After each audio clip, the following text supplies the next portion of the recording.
What happened in House Targaryen after the Dance of the Dragons?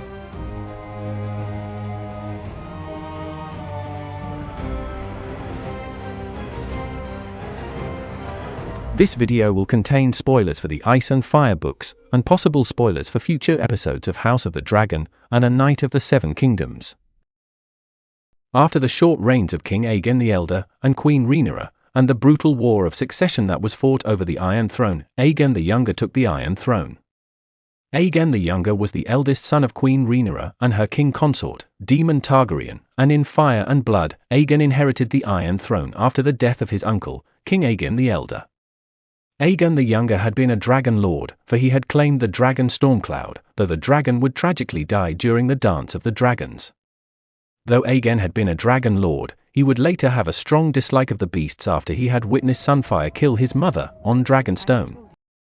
In 132 AC, Aegon the Younger took the Iron Throne at the age of 10, and since he was still a minor, a council of regents was appointed to rule the realm in his place, until he reached the age of 16. His first hand of the king was Lord Cregan Stark, and Cregan's rule over the city, and Westeros, would later be dubbed as the Hour of the Wolf. Lord Cregan dispensed justice to all those who had had a hand in the death of King Aegon the Elder, and he was present for both the wedding of Aegon and his cousin, the Princess Jaehaera, who was the last living child of King Aegon the Elder, and the later coronation of Aegon the Younger.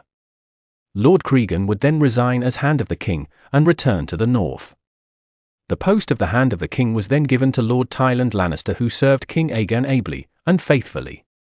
However, the marriage of King Aegon the Younger and Queen Jaehaera was unsuccessful, for though their marriage had united the two factions of House Targaryen, both children were broken due to the terrible events they had both witnessed during the Dance of the Dragons, and they barely had any kind of interaction during their time as a married couple. And the fact that the couple were very young, for Aegon was 10 and Jaehaera was 8, meant they would not be able to sire a child for some time, and this became a contentious issue, for King Aegon did not have a clear heir, as his half-sisters the Ladies Baela and Rhaena were not considered on the account of them being women. Matters became worse when the winter fever hit Westeros in 133 AC, for the able and faithful Lord Tywin Lannister died because of the disease, which once again left the post of Hand of the King empty. For though King Aegon wanted Thaddeus Rohan to become the new Hand of the King, Lord Unwin Peake, with the help of Grand Maester Muncan, not only named himself as the new Hand of the King, but also became the Lord Protector of the realm, when the two posts had been separated, to avoid one lord from having too much power and influence over other regents. Lord Unwin was the Lord of Starpike, Danstonbury, and Whitegrove.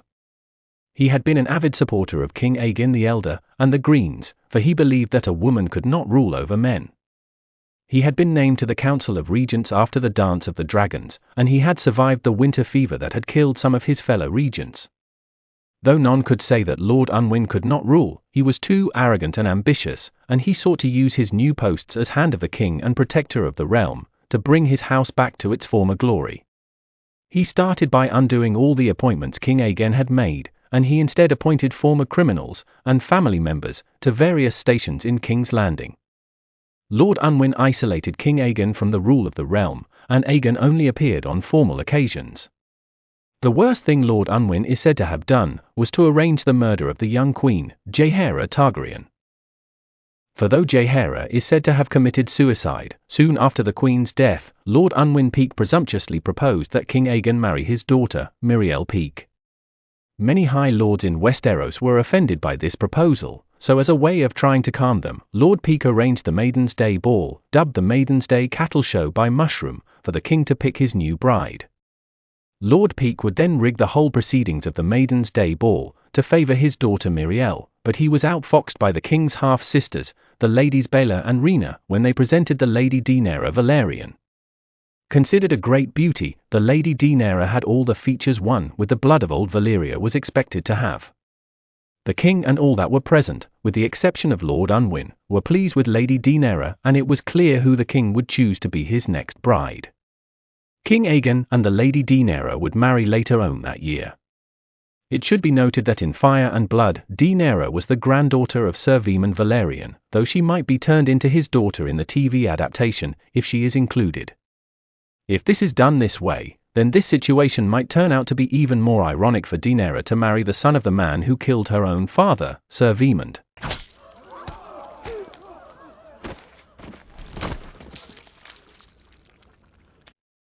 But maybe it had become a family tradition, for Aegon's first wife had been the daughter of the man that killed his own mother, Queen Rhaenyra. That fucking family. The following year of 134 AC would see the surprising return of King Aegon's younger brother Prince Viserys to King's Landing, for it had been thought that the young prince had died during the catastrophic Battle of the Gullet. The matter of succession was also resolved with the return of Viserys, for though King Aegon could not soon sire children because his young wife Queen Rhaenyra was only 6 years old, the king's brother Prince Viserys was considered his rightful heir in case Aegon died without issue.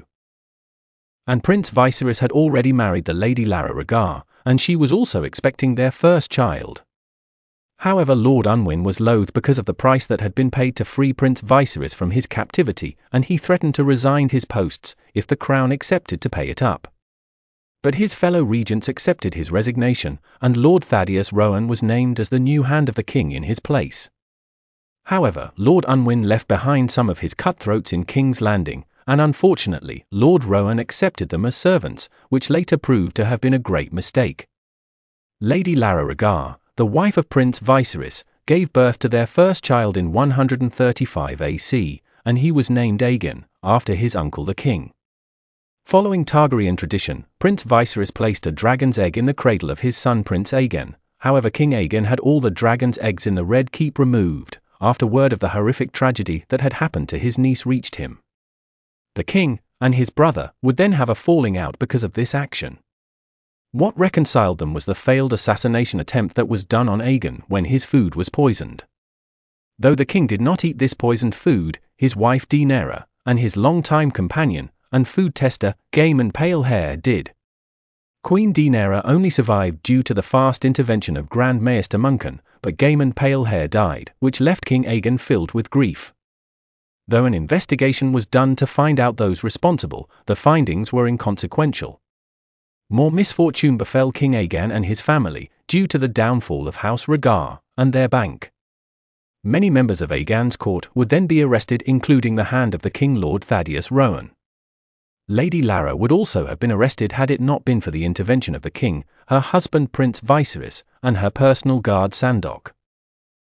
The king and his family would lock themselves in Maegor's holdfast for 18 days in order to protect Lady Lara, and though many urged the king to surrender, he refused to do so.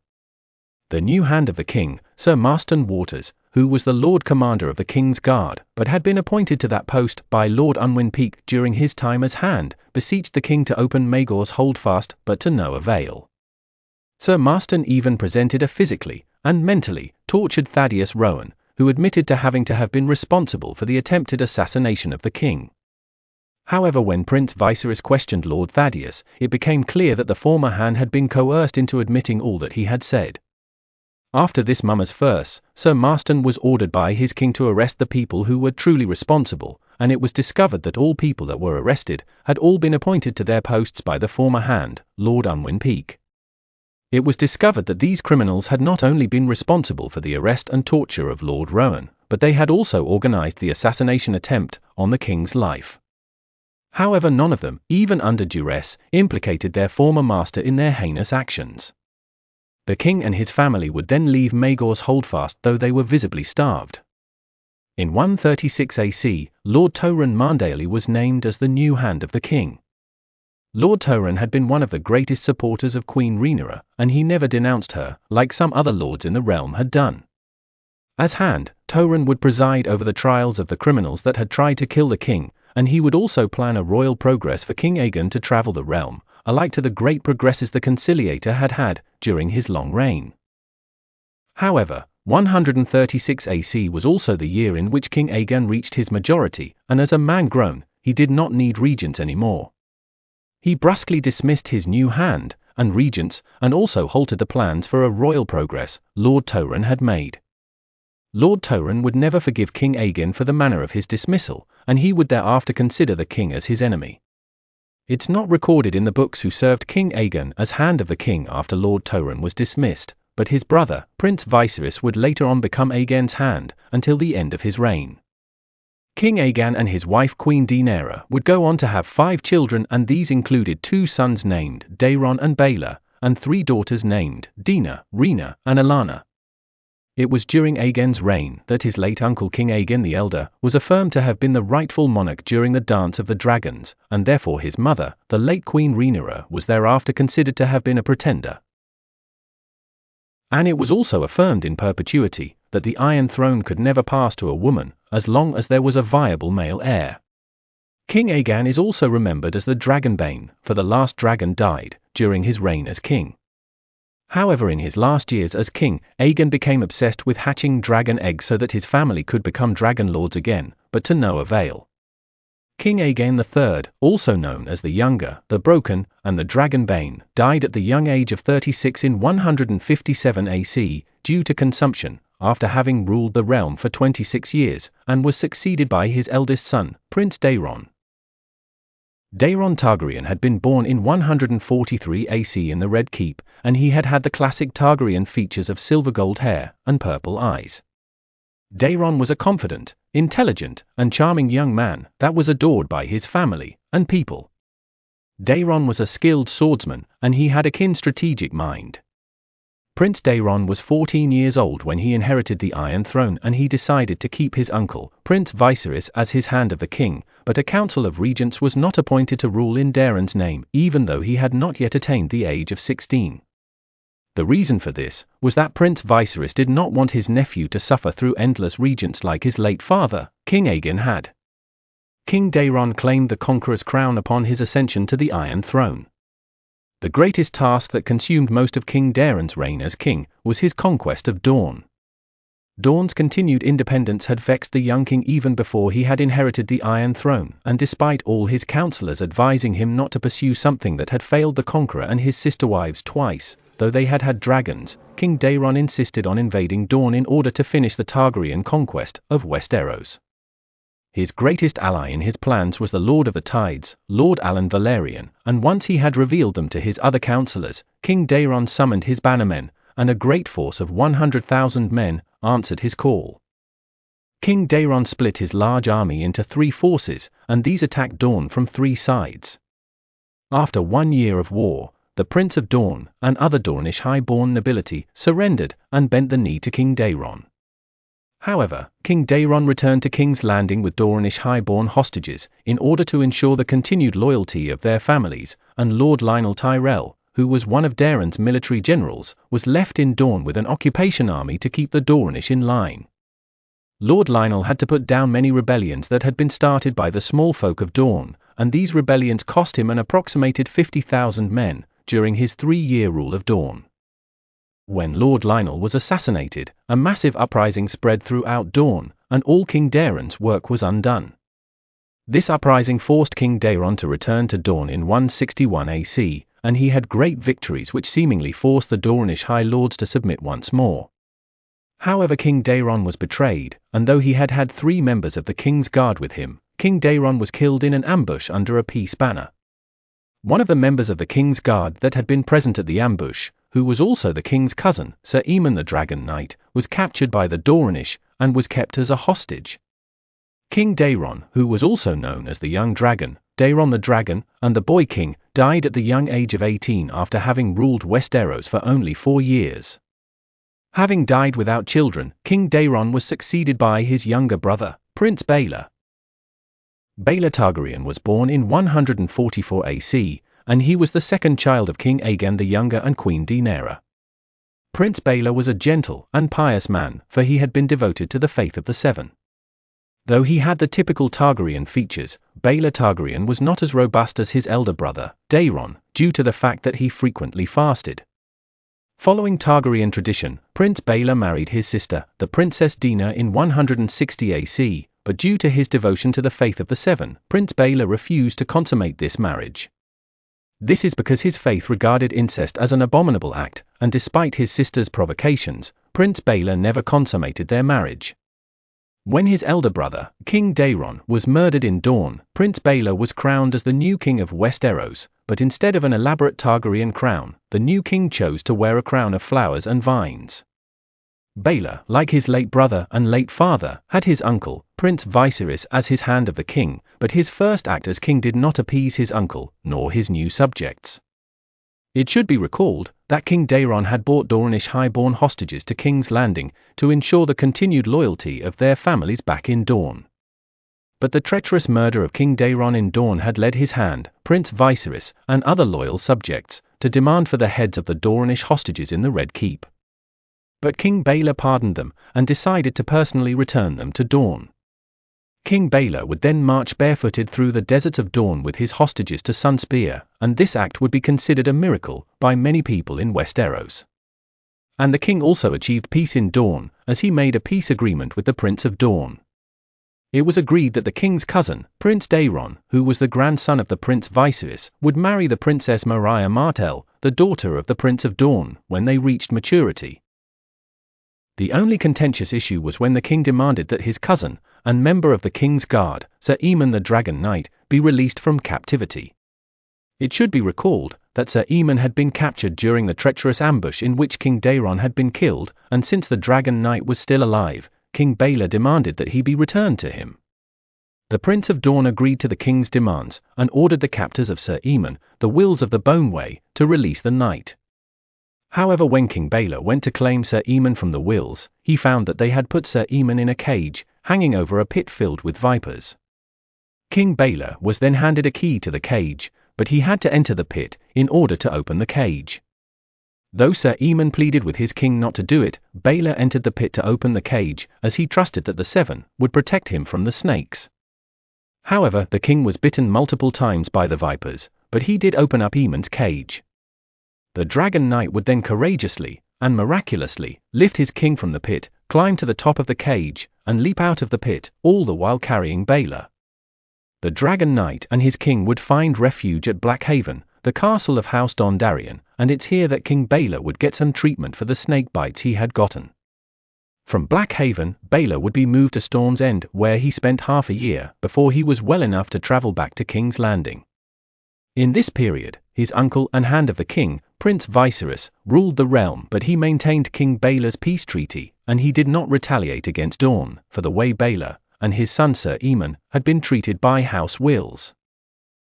When King Baelor was well enough to travel, he returned to King's Landing to a joyous welcome from its citizens, but the king's pious nature would cause him to make radical decisions that would shock his counselors and the realm at large. His first action on his return was to have his marriage to his sister wife, the Princess Daenerys Targaryen, annulled on the grounds that he had been forced to marry her against his will, and that the marriage itself had never been consummated. He then had a court of beauty, later called the Maiden's Vault, constructed in the Red Keep, where he not only put his former wife, Princess Daenerys, but also his other sisters, Rhaena and Elena. The king's reasoning for imprisoning his sisters was that he wished to keep them pure and away from wicked, lustful men. Now it's true that there was a lustful and degenerate man living in the Red Keep at this time, but it seemed excessive for King Baelor to lock up his sisters because of him, and besides, Baelor locking up his sisters only further enticed Prince Aegon to pursue his sisters even more. However, it's also believed that the king also had lustful thoughts towards all three of his sisters, and that when he imprisoned them, he was trying to stop himself from acting on his own sexual desires. King Baelor would then outlaw prostitution in King's Landing, and all prostitutes and their children would be banished from the city. Following this, Baelor became a septon, which ensured that he would never marry again. He then started the construction of a great sept on the hill of Visenya, and that sept would later be called the Sept of Baelor. King Baelor would then embark on a quest of outlawing books that he considered evil or blasphemous. The infamous Testimony of Mushroom was an example of the books the king outlawed, but Baelor would also outlaw the great work of Septon Barth named Dragons, Worms and Wyverns and Their Unnatural History, and only a few copies of this great book survived. When the High Septon died, King Baelor named a dim-witted blacksmith to that position, and when the blacksmith died, Baelor named an 8-year-old boy as the new High Septon. Are you soft in the head? All these rash and unintelligible decisions King Baelor made would lead many of his high lords to wonder if the viper venom had affected his mind, but as bad as all the aforementioned actions were, King Baelor's final desire would have led to a horrible conflict in Westeros. In this, King Baelor wanted to convert all of Westeros to the faith of the Seven, which would have led to a massive war with the kingdoms of the North and the Iron Islands, whose people still prayed to the old gods and the drowned god, respectively. Fortunately for the realm, the king never got to fulfill this mad wish, for the drama in his family would ultimately lead to his death. In 170 AC, Baela's sister, and former wife, Princess Dina, gave birth to a bastard son she would name Demon, but Princess Dina refused to divulge the name of the father. All of this caused Baela great distress, and he then decided to fast, eating only bread and water, and would do this for 40 days. However, on the 41st day the king collapsed, and in 171 AC, King Baela died. King Baela the Blessed, also dubbed Baela the Beloved, or Baela the Befuddled, ruled Westeros for 10 years, and since he did not have a son of his own, and since his sisters could not inherit the Iron Throne, Baela was succeeded by his uncle, and hand of the king, Prince Viserys Targaryen. Viserys Targaryen was born in 122 AC on Dragonstone, and was the second child of Princess Rhaenyra and Prince Daemon. Prince Viserys was named after his grandfather, King Viserys I, and he had the typical Targaryen features of silver gold hair and purple eyes. Prince Viserys was said to have been clever, and unlike his elder brother, Aegon, Viserys was also charming in his youth. However, unlike his elder brothers, and most of his other family members, Prince Viserys was not a dragon lord, for the dragon egg that had been placed in his cradle never hatched. And moreover, he never got a chance to bond with adult dragons that were on Dragonstone neither. Prince Viserys would carry his dragon egg everywhere, hoping and praying that one day it would hatch, but to no avail.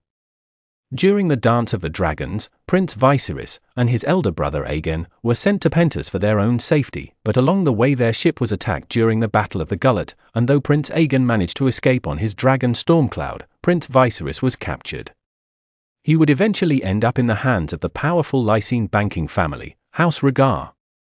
Though Lysandro Rhaegar, the head of House Rhaegar, could have sent Prince Viserys to one of the famous pillow houses of lies, he chose to keep the young prince in his own household, and would even marry Viserys to his daughter, the Lady Lara Rhaegar. And though Lady Lara was 7 years older than Viserys, Viserys eagerly consummated their marriage. In the year 134 AC, Prince Viserys was returned to King's Landing by Lord Alan Velaryon, to the great joy and relief of his elder brother, King Aegon the Younger, who up to the time of Viserys' return, had thought that Viserys had died in the Battle of the Gullet. In King's Landing, Prince Viserys and his wife, Lady Lara, would have 3 children, and they were named Aegon, Aemon, and Naerys. However, in 139 AC, the Lady Lara Rhaegar left her family in King's Landing and returned to Lys. Lady Lara had never been comfortable in King's Landing due to the fact that the traditions and norms of Westeros had contradicted with her own Lysene culture, and because of this she had never felt at home in Westeros. Having been unable to convince his wife to stay in King's Landing, Prince Viserys would thereafter become a stern man, and an example of this came in 154 AC, when Viserys had his children Aegon and Naerys marry, despite the fact that Naerys loved her other elder brother, Sir Aemon. Sir Aemon also loved his little sister, Princess Naerys, so as a way of preventing the siblings from acting on their mutual feelings, Sir Aemon was named to the King's Guard. Prince Viserys had served as Hand of the King for over 20 years during the reigns of his brother, King Aegon III, and Aegon's sons, King Daeron I, and King Baela I. Following the death of his nephew King Baela in 171 AC, Viserys ascended the Iron Throne at the age of 49, which made him the oldest man to have ever inherited the Iron Throne. King Viserys used his late brother's crown when he became king. Though King Viserys had had the potential of being a great king, he only ruled the realm for 1 year. For in 172 AC, King Viserys died, and his eldest son and heir, Prince Aegon, inherited the Iron Throne, though it's rumored that Aegon could have had a hand in his father's death. Prince Aegon had been born in 135 AC, in the Red Keep. Aegon had the classic Targaryen features of silver gold hair and purple eyes. In his youth, Prince Aegon had been a handsome and energetic man, and he had also been a skilled swordsman. Prince Aegon would prove himself a warrior during King Daeron's conquest of Dorne, and he was injured during this war. However, even from a young age, Aegon could not control his lustful nature, and this failure to control himself would bring great woe in the House of the Dragon and the realm at large. Due to his father's insistence, Prince Aegon would marry his little sister, Princess Naerys, though she had loved their brother, Sir Aemon. In 153 AC, Aegon and Naerys had their first child, Prince Daeron. However, the Princess Naerys would have several miscarriages that nearly cost her her life. Despite this, Prince Aegon desired to sire more children with his wife, and he cared little about her health. In 161 AC, Princess Naerys gave birth to twins that unfortunately died soon after, and the princess nearly died in the childbirth. As a way of preventing Aegon from having sex with his wife and getting her pregnant, King Baelor sent him on a diplomatic mission to Braavos. Prince Aegon would have many mistresses, and they gave him many children out of wedlock.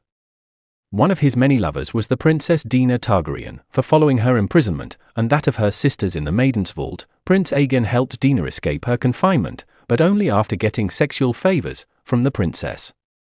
Their sexual affair led to Princess Daena conceiving a child, and in 170 AC, Daena gave birth to a boy she named after her grandfather, the late Daemon Targaryen, though since the boy was a bastard, he was given the name Waters instead of Targaryen. 2 years later, in 172 AC, Prince Naerys would give birth to hers and Aegon's second child, the Princess Daenerys Targaryen. Following the death of his father, King Viserys II, Prince Aegon ascended the Iron Throne in 172 AC, and Aegon would have an ostentatious crown made for him, for he had disliked his father's old crown. Aegon would rule for 12 years, and in that period, the House of the Dragon, and Westeros at large, would suffer. Without Baelor, and more importantly his father Viserys, to control him, Aegon indulged in every base desire that he had, without fear of any repercussions. King Aegon surrounded himself with sycophants that praised his every act, but he would have many disagreements with his eldest son and heir, Prince Daeron, who was not afraid to call out his father on his many wrongdoings. One of his greatest acts of misrule was when he used his power as king to have sex with every woman that he fancied. Many high lords of Westeros would even butter their daughters in return for Aegon's favor. King Aegon would infamously have 9 favorite mistresses, but the most infamous of these are the following. Barbara Bracken was the first of Aegon's mistresses when he ascended the Iron Throne, and she was the daughter of Lord Bracken, who was Aegon's first hand of the king. Lady Barbara would give King Aegon a bastard son named Igor. In the same year, Queen Naerys gave birth to Princess Daenerys. The birth of Daenerys had nearly claimed the queen's life, and Naerys was bedridden for some time. In that time, Barbara's father, who was also the hand of the king, openly declared that his daughter would become the new queen after Naerys' death. However, Queen Naerys survived, and the crown prince, Daeron, together with his uncle, Sir Aemon the Dragon Knight, forced King Aegon to banish Barbara, her son Igor, and her father the Hand of the King, from King's Landing because of Lord Bracken's scandalous declaration. The 3 of them would then go to Stonehenge, which is the seat of House Bracken, and it's there that Igor would be raised, and since he was raised in the Riverlands, Igor would be called Igor Rivers. When Lady Barbara and her family were banished from court, King Aegon would take Lady Melissa Blackwood as his next mistress. Melissa is said to have been Aegon's favorite mistress, but unlike Lady Barbara, who had grandiose idea of becoming Aegon's queen, Melissa was a kind-hearted woman, and this trait earned her the trust of Queen Naerys, Prince Daeron, and Sir Aemon the Dragon Knight. Melissa would sire 3 bastard children for King Aegon, and they included 2 daughters named Maya and Gwenys, and a son named Brynden. However, due to the hatred between House Bracken and House Blackwood, the Brackens plotted a way to replace Melissa at court. The former hand of the king, Lord Bracken, together with his daughter, the former mistress of King Aegon, Barbara Bracken, would together groom Lord Bracken's youngest daughter, Bethany Bracken, to become the new mistress of King Aegon. And their plan worked, for in 177 AC, King Aegon travelled to Stonehenge to visit his young bastard son Igor Rivers, and while he was there, Aegon was entranced by Lady Bethany, and he took her back with him to King's Landing. Melissa and her children would then be dismissed from the capital by King Aegon, and they moved to Raventree Hall, the ancestral castle of House Blackwood. However, at some point in time, King Aegon summoned his bastard sons, Igor Rivers and Brynden Rivers, to King's Landing. Despite House Bracken displacing Melissa and her children from court, the Brackens would later suffer for their own greed and jealousy. For though Bethany Bracken had become the new favorite mistress of King Aegon, she did not enjoy her position. This is because the once handsome Aegon had grown morbidly obese due to his excessive lifestyle, and because of this, Lady Bethany deplored her sexual interactions with the king. Bethany found comfort with Sir Terence Toyne of the King's Guard, and the king himself would later find them mid-coitus, which greatly angered him. King Aegon's cruelty would then be put on full display, for he forced Lady Bethany to watch as Sir Terence was being dismembered. This cruel execution of Sir Terence would later have dire consequences for Aegon and his family. After Sir Terence's execution, Bethany and her father would also be killed. In 179 AC, King Aegon took the 14-year-old Jane Lothston as his new mistress. A little flower, and her honey's all mine. Lady Jane was battered by her parents to Aegon in order for Jane's father, Lord Lucas Lothston, to become the new Hand of the King, and King Aegon the Degenerate accepted their offer and granted Lord Lucas the position of Hand of the King. Disgusting as this was, what was worse was the rumour that there was a possibility that Lady Jane was King Aegon's own daughter, for her mother, Lady Felena Stockworth, had been Aegon's first mistress when he was still a teenager, and their sexual affair had continued for years, and because of this, Jane could have been conceived in this affair. Worse still was the rumour that Aegon would have sexual interactions with Felena and Jane at the same time, which given Aegon's lustful nature, probably happened. He's a monster. Fortunately, these abominable acts did not last long, for the king soon gave Lady Jane the pox, and as soon as it was discovered that Jane had the pox, she and her entire family were banished from King's Landing. After Lady Jane and her family were banished from the capital, Serene of Lies became the new and final mistress of King Aegon. Lady Serene is said to have been the most beautiful of all the mistresses King Aegon ever had, but she was also said to have been a proud and arrogant woman. Though Serene was said to have been older than the king, she looked much younger than Aegon, which made many to think that she used blood magic to retain her youth. Lady Serene had been brought to court by Lord John Hightower for the purpose of using her beauty to gain favour with King Aegon, and of course Lord John's plan worked, for Aegon was pleased with Serene, and he granted John Hightower with the position of Hand of the King. Serene would soon sire Aegon a child that was named Shira Sea-Star, but Serene died from birth complications. Those were the most infamous of all the mistresses King Aegon V had throughout his reign as king, and they all show the depravity and uncontrollable lust Aegon the Degenerate had. King Aegon's political decisions would also highlight his incompetence as a king. Aside from naming degenerate and sycophantic lords to the position of Hand of the King, Aegon also wished to reignite the Dornish War that Baelor I had ended. It should be recalled that in order to achieve peace, King Baelor the Blessed had agreed to a marriage pact between his cousin Prince Daeron, who was the eldest son of Aegon and Naerys, and the daughter of the Prince of Dorne, Princess Maria Martell. And this pact was later honoured, as Prince Daeron and Princess Maria would marry during the final years of Baelor's reign, and in 170 AC, they even sired a child they named Baelor after King Baelor I. It was therefore baffling that in 174 AC, King Aegon assembled a fleet to conquer Dorne, and though Prince Daeron strongly objected to his father's plans, King Aegon remained adamant to attack Dorne. However, King Aegon did not entirely get his way, for though his fleet would sail for Dorne, the fleet was destroyed by a catastrophic storm on its route to Dorne.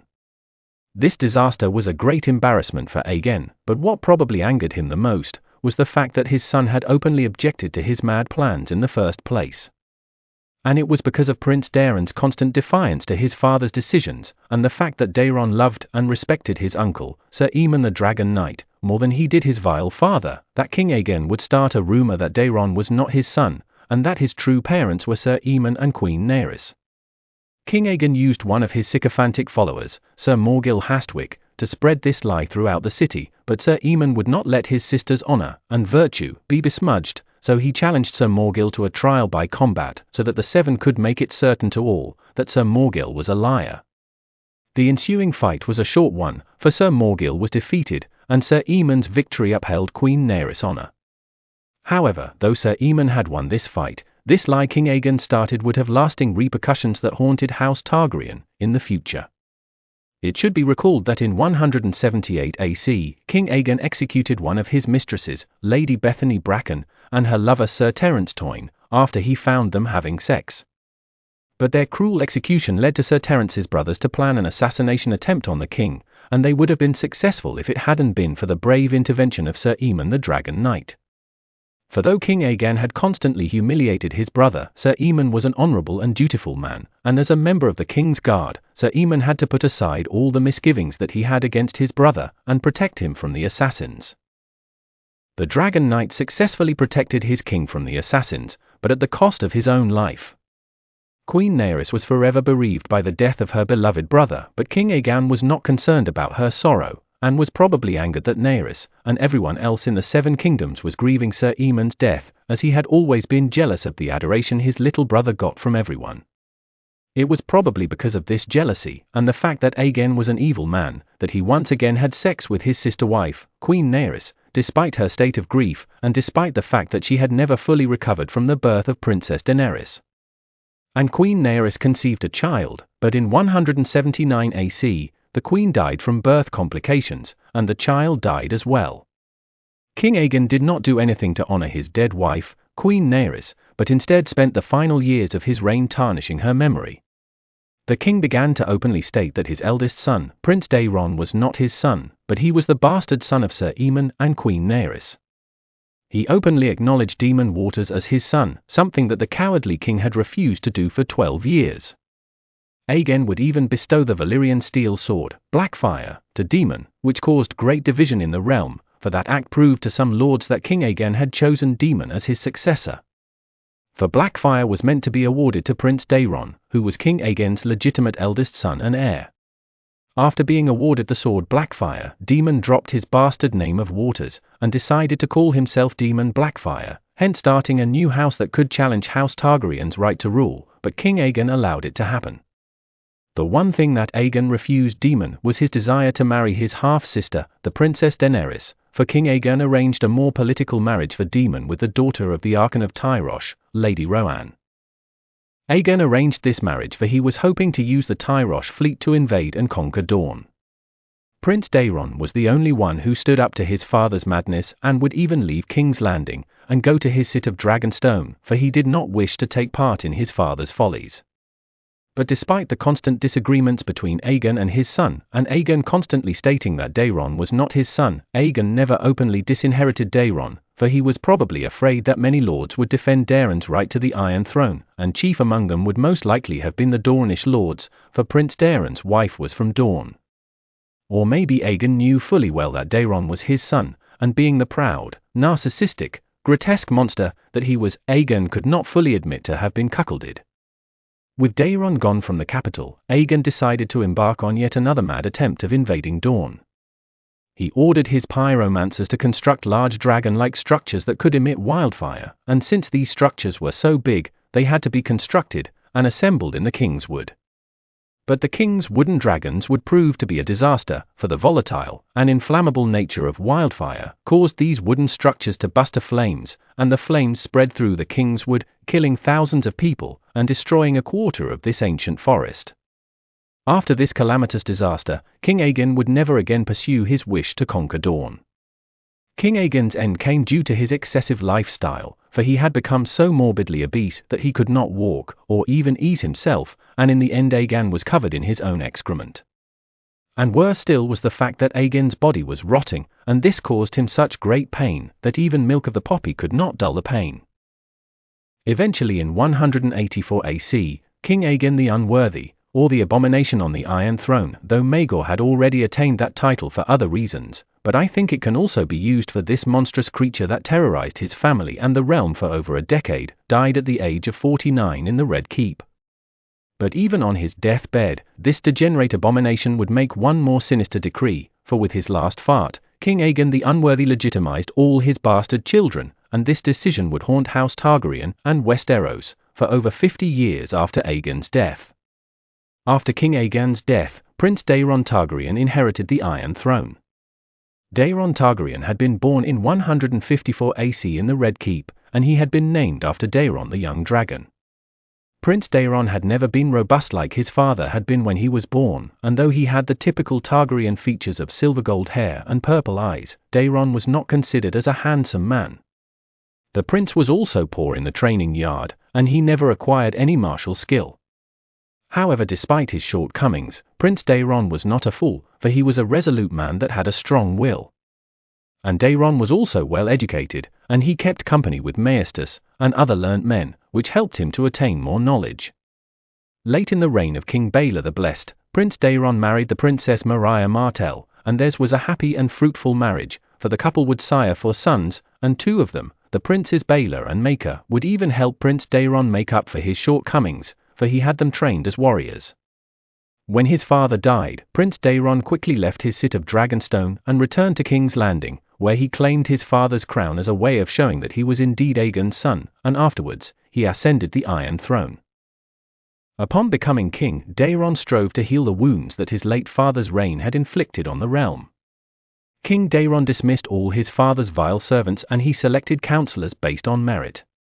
However, King Daeron did not revoke the last decree of King Aegon, in which he had legitimized all his bastards, and Daeron chose to keep all his half-siblings in the capital where he maintained their upkeep. In the case of Sir Daemon Blackfyre, King Daeron maintained the marriage agreement that their father King Aegon had made with the Archon of Tyrosh, and in 184 AC, Sir Daemon married the Archon's daughter, Lady Roanne. King Daeron even granted Sir Daemon and his wife a piece of land where they could raise a castle, but though all of this was generous and kind, King Daeron should have demanded the Valyrian steel sword Blackfyre back from Daemon Blackfyre's possession, but he let him keep the sword. After the marriage of Sir Daemon and Lady Roanne, King Daeron began negotiations with the Prince of Dorne, Maron Martell, so that Dorne could join the rest of the 6 kingdoms under the rule of the Iron Throne. These negotiations were fruitful, for Prince Maron agreed to bend the knee to King Daeron, but certain concessions were granted to the Dornish. The first was that Prince Maron married the king's sister, the Princess Daenerys, and that the Martells would keep their titles of prince and princess, but most importantly Dornish laws pertaining inheritance could never be changed by them joining the 7 kingdoms. All of these terms were agreed to by King Daeron, but all these concessions together with the fact many Dornish nobles flocked into the city, following Dorne joining the other 6 kingdoms into one kingdom, and the fact the horrors of the Dornish wars were still present in the memories of many lords north of the Prince's Pass, helped to alienate King Daeron from some other Westerosi lords, for they thought that the king was too lenient to the Dornish. After the peaceful introduction of Dorne into the 7 kingdoms, King Daeron started the construction of a new Targaryen castle, that on its completion would be called Summerhall. Summerhall was constructed in the Dornish marches, and it was meant to be a place where Daeron and his family would get respite from the hardships of King's Landing. However, all King Daeron's acts of kindness and peace would not appease lords that hated the Dornish, or those that thought that the king was too lenient to the Dornish. Such lords then looked to Sir Daemon Blackfyre, as many of them saw him as the true heir of King Aegon the Unworthy, for Daemon still had the Targaryen sword, Blackfyre, that his father had given him. And it should also be recalled that the late degenerate abomination that was King Aegon V had also started a vile and spiteful rumor that his eldest legitimate son, Daeron Targaryen, was not his son, but the bastard son of Sir Aemon and Queen Naerys, and some lords used this lie as a justification to flock to Daemon's side. Another bastard of King Aegon, Aegon Rivers, would then urge his elder brother to press his claim to the Iron Throne, and unfortunately for the realm, Sir Daemon Blackfyre agreed. Sir Daemon would then raise a new banner of a black 3-headed dragon on a red field, which is a direct reverse of the Targaryen red 3-headed dragon on a black field, and this pretender to the Iron Throne would thereafter be styled as Daemon I Blackfyre. And so in 196 AC, the first Blackfyre rebellion started, but though the rebellion lasted a full year, King Daeron would eventually be victorious, for his brave and courageous sons, the princes, Baela Breakspear and Maker the Anvil, together with King Daeron's deadly and cunning half-bastard brother, Brynden Rivers, won the decisive battle of the Red Grass Field, and the pretender, Daemon Blackfyre, was killed in this battle. However, the death of Daemon Blackfyre did not end the Blackfyre threat, for Aegon Rivers escaped to Essos with Daemon's surviving sons and daughters with the sword Blackfyre, and hundreds of Blackfyre loyalists. And it was in Essos that Aegon Rivers, who would also be dubbed Bittersteel, would form the Golden Company that he would use to stage other Blackfyre rebellions. After the first Blackfyre rebellion, King Daeron punished the lords that had supported the pretender Daemon Blackfyre by taking from them hostages, and in some cases, lands and castles. Notable Blackfyre supporters like Sir Gorman Peake lost 2 of his 3 castles by King Daeron's decree, and Sir Eustace Osgrey not only lost his rights to the Chequy Water, but his daughter Lady Alysanne Osgrey was also taken as a hostage. The rest of King Daeron's reign was a peaceful one, and after the first Blackfyre rebellion, King Daeron named his eldest son and heir, Prince Baela Breakspear, as Hand of the King, and Prince Baela would serve his father ably. However, in 209 AC, Prince Baelor was killed in a tragic accident at the tourney of Ashford, and unfortunately his sons and heirs did not long survive him, for in 210 AC, Prince Baelor's sons, the princes Valar and Mutaris, died of the Great Spring Sickness. And the king himself, Daeron II, did not survive this sickness, for he also died in 210 AC, and upon his death, King Daeron the Good, who had ruled the realm for 25 years, was succeeded by his second son, Prince Aerys Targaryen. Aerys Targaryen had been born during the reign of his grandfather, Aegon the Unworthy, and like most Targaryens he had silver gold hair and purple eyes. Though he had been tall, Prince Aerys had been a thin man, and he was not a warrior by any means. His passion had laid in books, and he was obsessed with books pertaining prophecy and magic, and the prince was often red-eyed from spending long hours reading. During the reign of his father, the late Daeron II, Prince Aerys was married to the Lady Elenor Penrose, but he showed little interest in Lady Elenor, for all his attention laid in his books, and it was even rumored that Prince Aerys had never consummated his marriage. Upon the death of his father, King Daeron II, and his nephews, the princes Valar and Mutaris, Prince Aerys became the rightful king of Westeros, and he therefore ascended the Iron Throne. King Aerys claimed the same crown his father had, and this was the same crown King Aegon the Unworthy had made for himself. For the post of Hand of the King, King Aerys chose his bastard uncle, Brynden Rivers, though this choice did not please Aerys' younger brother, Prince Maker, who thought that the post of Hand of the King should have gone to him. However, even as a king, Aerys neglected his wife Queen Elenor, and he instead focused on his books. Thinking that maybe Elenor did not please the king, the Hand of the King, Lord Brynden Rivers, and the rest of King Aerys' small council, urged the king to set his wife aside, and marry a new wife, but King Aerys refused, but he continued to neglect his duties as a husband, towards his wife.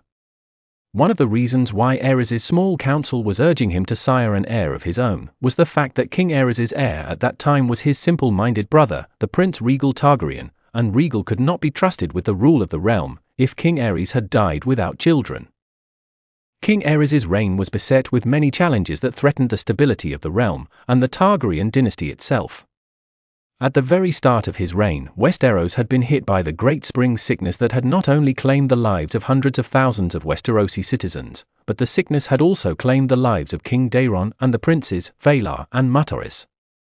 So many people died because of the Great Spring Sickness, that in King's Landing in particular, thousands of dead bodies were piled up in the ruined dragon pit, and burnt on the orders of the Hand of the King, Lord Brynden Rivers. And when the spring sickness was done, the realm was hit by a terrible drought that lasted for over a year, which also led to the death of thousands of people. All these calamities led some to believe that the Targaryens were being punished by the gods for usurping the throne of the Blackfyres, while others thought that the bookish king, Aerys I, was too weak to control Westeros, and they sought to challenge his reign. The first lord that challenged King Aerys' reign was Daegon Greyjoy, for in 211 AC, he started to raid the north and the westerlands, but the combined forces of the Lannisters and Starks failed to stop him. The next challenge came in the same year with the Second Blackfyre Rebellion, as the third son of the dead Blackfyre pretender, Daemon II Blackfyre, decided to press his claim to the Iron Throne with the support of Lord Gorman Peake. However, both Daegon Greyjoy and Gorman Peake had vastly underestimated the power of House Targaryen, for with the help of his cunning Hand of the King, Lord Brynden Rivers, and his brother Prince Maker, King Aerys was able to defeat his enemies. The Second Blackfyre Rebellion was put down before it even started, as Lord Gorman Peake was beheaded for high treason, and Daemon II Blackfyre was taken to the Red Keep, where he was kept as a hostage.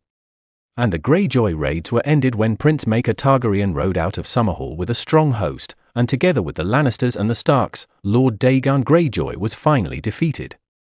But King Aerys would yet again be challenged by the Blackfyres, for in 219 AC, Sir Aegor Rivers, and the fourth son of Daemon I Blackfyre, Aegon I Blackfyre, together with the Golden Company, attacked Westeros in what would be called the Third Blackfyre Rebellion. Though King Aerys did not participate in this conflict, his Hand of the King, Lord Brynden Rivers, his brother Prince Maker, and his nephews the princes, Aerion and Aegon, all took part in the fighting, and together with their Westerosi army, the Targaryens were victorious. However, the pretender Aegon Blackfyre was dishonorably murdered by Prince Aerion Targaryen, after he had surrendered to the Targaryen forces, which muddied this great Targaryen victory. The traitor Sir Egor Rivers was also captured in this war, and he was taken before King Aerys in King's Landing. Despite being urged by Lord Brynden and Prince Aerion Brightflame to execute Sir Egor for his acts of treason, King Aerys refused to kill Sir Egor, but Aerys instead chose to send Egor to the wall so that he could join the Night's Watch. This proved to be a mistake, for Egor's supporters waylaid the ship that was meant to take him to the wall, and they freed him, and he was able to return to Tyrosh, where he crowned Hegan Blackfire's son, Daemon III, as the new Blackfire king. In 221 AC, the sometimes enigmatic, but mostly unremarkable King Aerys I died in the Red Keep due to unspecified natural causes, after having ruled the realm for 12 problematic years. But Aerys had never sired heirs of his own, and since Aerys' original heirs, his younger brother Prince Regal and Regal's son, Prince Aela, had both died before him, the Iron Throne passed to King Aerys' youngest brother, Prince Maekar, upon his death. The precise year of Maekar Targaryen's birth is not specified, but he was born during the reign of his grandfather, King Aegon the Unworthy. Maekar was born with the typical Targaryen features of purple eyes, but his silver-gold hair was so pale that it seemed white to the observer. When he was still an infant, Prince Maekar was afflicted with the pox, which is a skin disease in Westeros, and though he survived this disease, the prince would forever bear the scars it left on his body.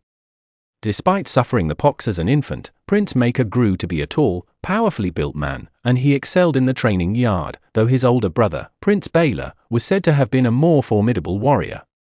Though none could doubt his military skills, Prince Maekar's pride, arrogance, and over-competitive nature alienated him from his brothers and the common folk.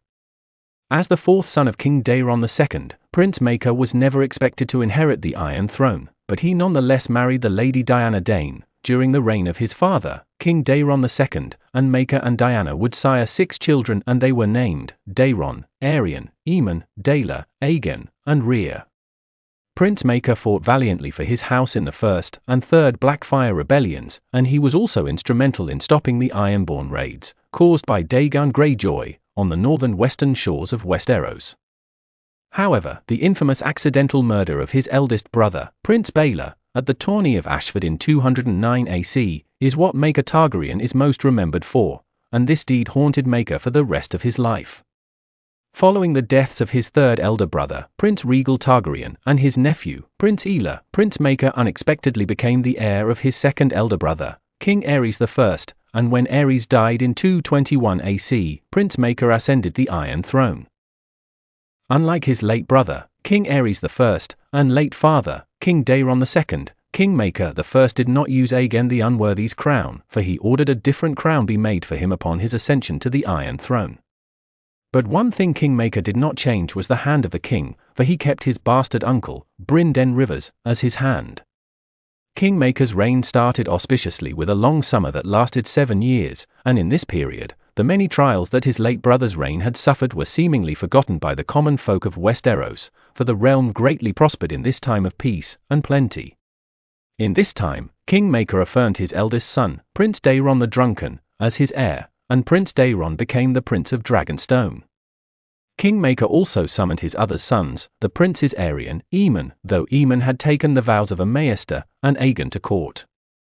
The princes, Aerion and Aegon, remained at court, but Maester Aemon chose to serve his brother the Crown Prince, Daeron the Drunken on Dragonstone. However, the summer did not last forever, for in 288 AC, a cruelly long winter hit Westeros, and with the coming of winter, King Maekar faced some tough challenges. King Maekar's eldest son and heir, Prince Daeron the Drunken, died during this winter, and though Prince Daeron had been married, and had even sired a daughter that was named Varela Targaryen, the princess could not be considered as King Maekar's heir because she was a woman. And so the title of Prince of Dragonstone was passed to King Maekar's second son, Prince Aerion Brightflame. Though many lords were concerned by Aerion's erratic nature and past misdeeds, King Maekar still affirmed Aerion as his heir, and Maekar even had Aerion marry the Princess Daenora Targaryen, who was the youngest daughter of Melkar's late brother, Prince Regal Targaryen. In 132 AC, Prince Aerion and Princess Daenora sired a son that they would curiously name Maegor, and their choice of name would prove to have been a mistake in the near future.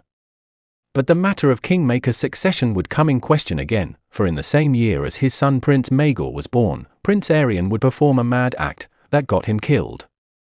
Prince Aerion drank a pot of wildfire, thinking that it would transform him into a dragon, but the wildfire ended up burning him to death, and with Aerion's death, the issue of succession came up again.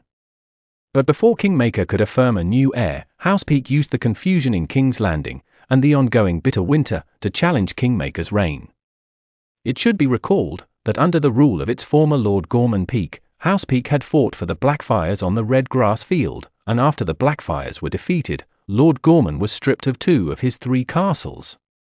Lord Gorman tried to regain these castles by supporting the Second Blackfire Rebellion, but the rebellion was prevented from happening, and Lord Gorman was beheaded for high treason. However, the Peaks were still loath over their lost castles, and they were waiting for an opportunity to regain them. And this opportunity came in 233 AC, when the realm was still gripped by a long winter, and Kingmaker was preoccupied with naming a new heir. In what would later be called as the Peak Uprising, the Peaks seized their old castles of Danstonbury and Whitegrove by force. But this uprising was not tolerated by Kingmaker, for he gathered a formidable force, and together with his youngest son, Prince Aegon, they all marched against House Peak.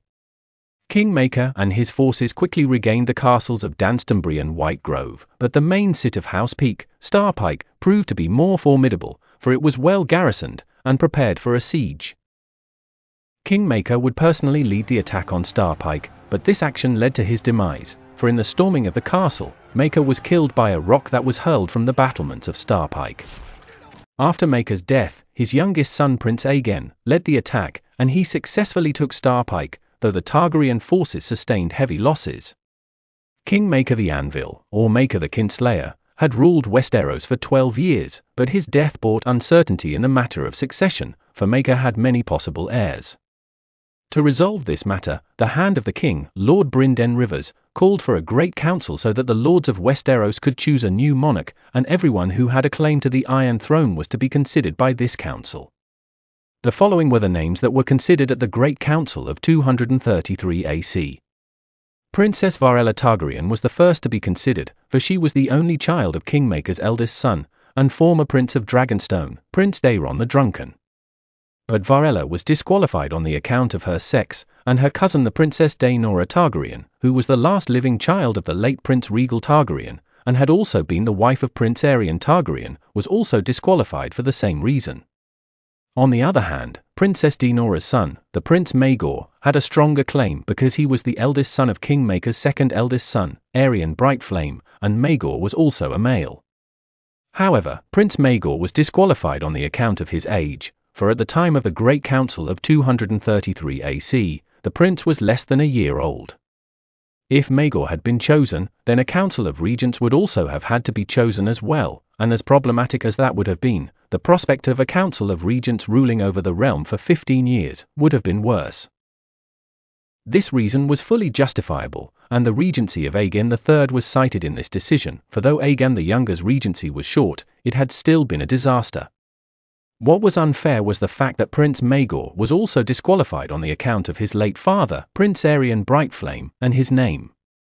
It is true that Aerion Targaryen had been an erratic madman, but to judge a child because of the actions of their parents is ridiculous, and this bias could have easily been disproven with the example of Aegon the Unworthy, who though was a degenerate man and a horrific king, his son Daeron the Good did not take after him.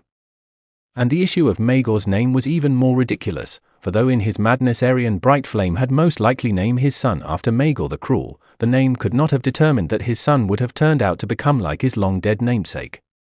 And a more reasonable person could have pointed out that none of the 3 Targaryen kings that had been named after Aegon the Conqueror had lived up to his name. But unfortunately, those 2 unfair reasons were also cited in the disqualification of Prince Maegor's claim to the Iron Throne. Kingmaker's third son, Prince Aemon, was the next to be considered.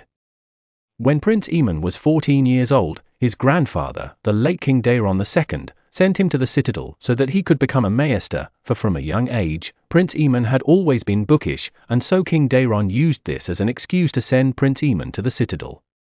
But in truth, Prince Aemon was sent to the citadel because King Daeron thought that the House of the Dragon had too many heirs, and it was important that some of the heirs to be removed from the capital, in order to avoid conflict.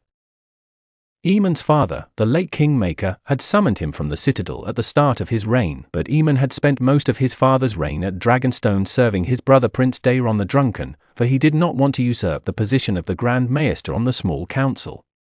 But after the deaths of his elder brothers, the princes, Daeron and Aerion, and after the death of his father Kingmaker, Maester Aemon was considered to become the new monarch, for he still had a good claim to the Iron Throne, for he was the third son of Kingmaker. And indeed, many high lords at the Great Council of 233 AC favoured Maester Aemon to inherit the Iron Throne over all the other candidates, because they thought that his advanced age of 35 years made him more mature than the rest of the candidates. And the fact that Prince Aemon was a Maester also earned him more favour amongst the lords at the Great Council of 233 AC, for in order to become a Maester, one had to put duty and service above all, and so the lords at the Great Council thought that Aemon could be a good king, for he understood duty and service. And the lords also thought all the knowledge Maester Aemon had attained at the citadel could also help him to rule the realm. So with all these favourable attributes, Prince Aemon the Maester was offered the Iron Throne. However, Maester Aemon turned down their offer, for he took his vows of a Maester seriously, and the council had no choice but to look at other candidates. Another person who wished to be considered by the Great Council of 233 AC was Aenys Blackfire. Aenys Blackfire was the fifth son of the dead pretender, Daemon I Blackfire, and he too pressed his claim to the Iron Throne after the death of Kingmaker. Through emissaries, Aenys Blackfire had requested the hand of the king, Lord Brynden Rivers, a chance to travel to King's Landing to attend the Great Council of 233 AC, and Lord Brynden had agreed. However, upon reaching King's Landing, Aenys Blackfire was apprehended by the Raven's Teeth, and was then presented to Lord Brynden, who then proceeded to behead him for high treason. Lord Brynden then presented Aenys' decapitated head to the lords that had assembled at the Great Council of 233 AC, as a warning to any lords who were Blackfire supporters, or even those that were thinking that a Blackfire could ever be considered to sit the Iron Throne, that all of them would meet the same fate as Aenys Blackfire. Lord Brynden would forever be branded as a dishonourable man because of this cruel act, and even the Targaryens that he was fighting for were disgusted by this act. But Lord Brynden had done his sworn duty of protecting the interests of House Targaryen, and he had done so at the cost of his own honour, and one has to ask, that if it wasn't for Lord Brynden's questionable methods, would House Targaryen have survived the Blackfire rebellions? After Aenys Blackfire was killed, the lords at the Great Council of 233 AC were left with only one true choice, and that was Kingmaker's fourth son, Prince Aegon Targaryen. Many lords at the Great Council were unsure of what kind of king Prince Aegon would be, for though Aegon had proved himself a warrior in the Third Blackfire Rebellion and the Peak Uprising, the lords at the Great Council were still worried that he had spent too much time with the common folk in his youth, and because of this, Aegon might have gained too much sympathy for their plight. And another concern that was held by the great lords at the Great Council against Aegon was the fact that his wife, the Lady Betha Blackwood, was unfit to be the queen, because she had come from a lesser house. However, despite their misgivings, the lords at the Great Council could not deny Prince Aegon's claim to the Iron Throne. And moreover, the fact that Aegon had already sired Targaryen heirs of his own also made it illogical to deny him the Iron Throne. So despite all the misgivings the lords at the Great Council of 233 AC had against Prince Aegon Targaryen, Aegon was nonetheless selected to succeed his father, the late Kingmaker I, and he ascended the Iron Throne. Prince Aegon Targaryen had been born in 200 AC, during the reign of his grandfather, King Daeron the Good. As the fourth son of a fourth son, Prince Aegon was never expected to inherit the Iron Throne, and as such not much attention was put on him as a child, because the line of succession had appeared to be secured through his uncle, Prince Baelor's line. As a boy, Prince Aegon had been very close to his third elder brother, Prince Aemon, and just like Aemon, Aegon was a clever boy. And even as a young boy, Prince Aegon had been brave, but he was also capable of mischief. However, Prince Aegon had disliked his second elder brother, Prince Aerion, for he had been cruel to him all throughout his childhood. The tourney of Ashford was where Prince Aegon first gained some acclaim, for it was at this tourney that Aegon supported Sir Duncan the Tall against his brother, Prince Aerion. After this tourney, Prince Aegon became the squire of Sir Duncan the Tall, and the two of them would travel throughout the realm, and have many famous adventures, and these adventures lasted throughout the last years of his grandfather's reign, and much of the reign of his late uncle, King Aerys. The incredible story of Sir Duncan and Prince Aegon has been adapted for television, and it will air on HBO. In his late teens, Prince Aegon showed his military skills when he valiantly fought for his house in the Third Blackfyre Rebellion. In the following year of 220 AC, Prince Aegon married the Lady Betha Blackwood, and throughout the reign of his father Kingmaker I, the couple would sire 5 children, and they were named Duncan, Jaehaerys, Shoira, Daeron, and Rael. After being elected as the new monarch by the Great Council of 233 AC, King Aegon V chose to wear the crown that had been worn by Aegon III and Viserys II. Aegon's first act as king was to have Brynden Rivers arrested and presented before the Iron Throne for his dishonorable execution of Aenys Blackfyre. King Aegon sentenced Lord Brynden to death for his crime, but Lord Brynden was allowed to join the Night's Watch. Brynden travelled to the Wall with his raven's teeth, and he would also take the Targaryen Valyrian steel sword, Dark Sister, with him to the Wall. It is not stated why King Aegon allowed Lord Brynden to take this sword with him to the Wall, for House Targaryen had already lost their other Valyrian steel sword, Blackfyre, to the Blackfyre Pretenders. So it seemed logical that King Aegon would demand that Lord Brynden return this sword before his banishment to the Wall, but Aegon curiously let him have it. Maybe the king let Brynden keep Dark Sister because it had been granted to him by King Daeron the Good, or maybe Lord Brynden promised that the sword would be returned to House Targaryen upon his death. Whatever the reason was, Lord Brynden Rivers still travelled to the Wall with Dark Sister, but both Brynden and the sword would disappear in a ranging north beyond the Wall in 252 AC. King Aegon's third elder brother, Maester Aemon, also travelled to the Wall alongside Lord Brynden. Maester Aemon did this for he did not want ambitious lords and ladies using him against his brother. It should be recalled that a terrible winter had hit Westeros during the reign of the late Kingmaker I, and unfortunately for King Aegon V, this winter had persisted into his own reign. Because King Aegon had spent a lot of time with the small folk of Westeros, he understood the hardships they could face in such a prolonged winter, and so the king strove to help his people in whatever way he could. King Aegon sent shipments of food throughout the realm in order to fight the winter famine, and this action won him the adoration of the common folk. But the same action also earned him scorn from some of the great lords, for they thought Aegon was doing too much to appease the small folk. The next challenge King Aegon V faced was the Fourth Blackfyre Rebellion. For in 236 AC, Sir Igor Rivers, together with the son of Aegon Blackfyre, Daemon III Blackfyre, and the Golden Company, attacked Westeros at the end of an 8-year-long winter. On top of the preposterous claim that the Blackfyres were the rightful monarchs of Westeros, and that claim would awaken old Blackfyre supporters to fight, Sir Igor and the pretender, Daemon III Blackfyre, also thought that the Westerosi would be angered by the dishonorable murder of Aenys Blackfyre, and therefore the Targaryen allies would abandon them and join the Blackfyres. Sir Igor also thought that without Lord Brynden's vast network of spies and his unethical and sometimes cruel tactics, the Targaryens would not be able to fend off the Blackfyres.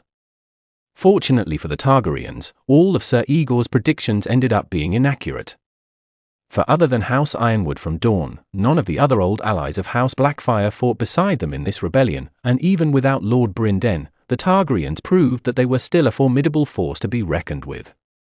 For King Aegon, together with his sons the princes, Duncan and Daeron, alongside his old friend, Sir Duncan the Tall, and with the Targaryen army, the Targaryens pulled off a quick and decisive victory against the Blackfyres. The pretender Daemon III Blackfyre was killed by Sir Duncan, and the traitor, Sir Igor Rivers fled back to Essos, where he eventually died. However, despite King Aegon and his sons gaining acclaim from this great victory, the king would still face many more troublesome issues throughout his long reign. It should be recalled that King Aegon greatly cared about the plight of the common folk of Westeros, because of the many years he spent amongst them, and because of this genuine concern for the downtrodden, Aegon strove to improve their lives. One way King Aegon did this was when he increased the rights peasants had on the land they lived on, but in so doing he greatly angered his bannermen, who thought that Aegon was interfering in matters that other Targaryen kings of the past had not. Many lords just simply ignored King Aegon's decrees on this matter, while others openly defied the king, and even punished the peasants that would dare to demand for their new rights. King Aegon was mostly powerless in such situations, for without dragons, Aegon could not enforce his decrees with threats of destruction to any lord that would dare defy him. King Aegon's only recourse was to negotiate with belligerent lords in order to avoid conflict, and so together with his queen, Betha Blackwood, the king arranged marriage pacts that would help him gain the allegiance and obedience from the high lords of Westeros. In this, King Aegon and Queen Betha offered their own children in these marriage pacts so that they could marry the sons and daughters of high lords, and in so doing, Aegon could gain control of the Seven Kingdoms and accomplish all he wanted without the need of violence. This was a sound political strategy by the king and his queen, and many high lords accepted the king's marriage proposals, but Aegon's own children proved to be the inhibitors of his plans. One of the marriage pacts that was made by the king and the queen was that of King Aegon's eldest son and heir, Prince Duncan the Small, and the daughter of the Lord of Storm's End, Lord Lionel Baratheon, but this pact was broken when Prince Duncan chose to marry a common girl named Jenny of Old Stones. King Aegon tried to have the marriage annulled, but to no avail, for Duncan genuinely loved his wife. However, Prince Duncan was forced to renounce his claim to the Iron Throne and his title as Prince of Dragonstone, for his peasant wife, the Lady Jenny of Old Stones, could never be accepted as a queen consort in Westeros. The title of Prince of Dragonstone then passed to Prince Duncan's first younger brother, Prince Jaehaerys Targaryen. However, despite Prince Duncan's disinheritance, Lord Lionel Baratheon was still greatly angered by Duncan's rejection of his daughter, and Lord Lionel was so driven by anger that he chose to rebel against King Aegon and the Iron Throne. Lord Lionel declared the independence of the Stormlands and named himself the new Storm King. King Aegon had no choice but to put down this rebellion, but the resulting war that came from ending this rebellion was brutal, and many people died.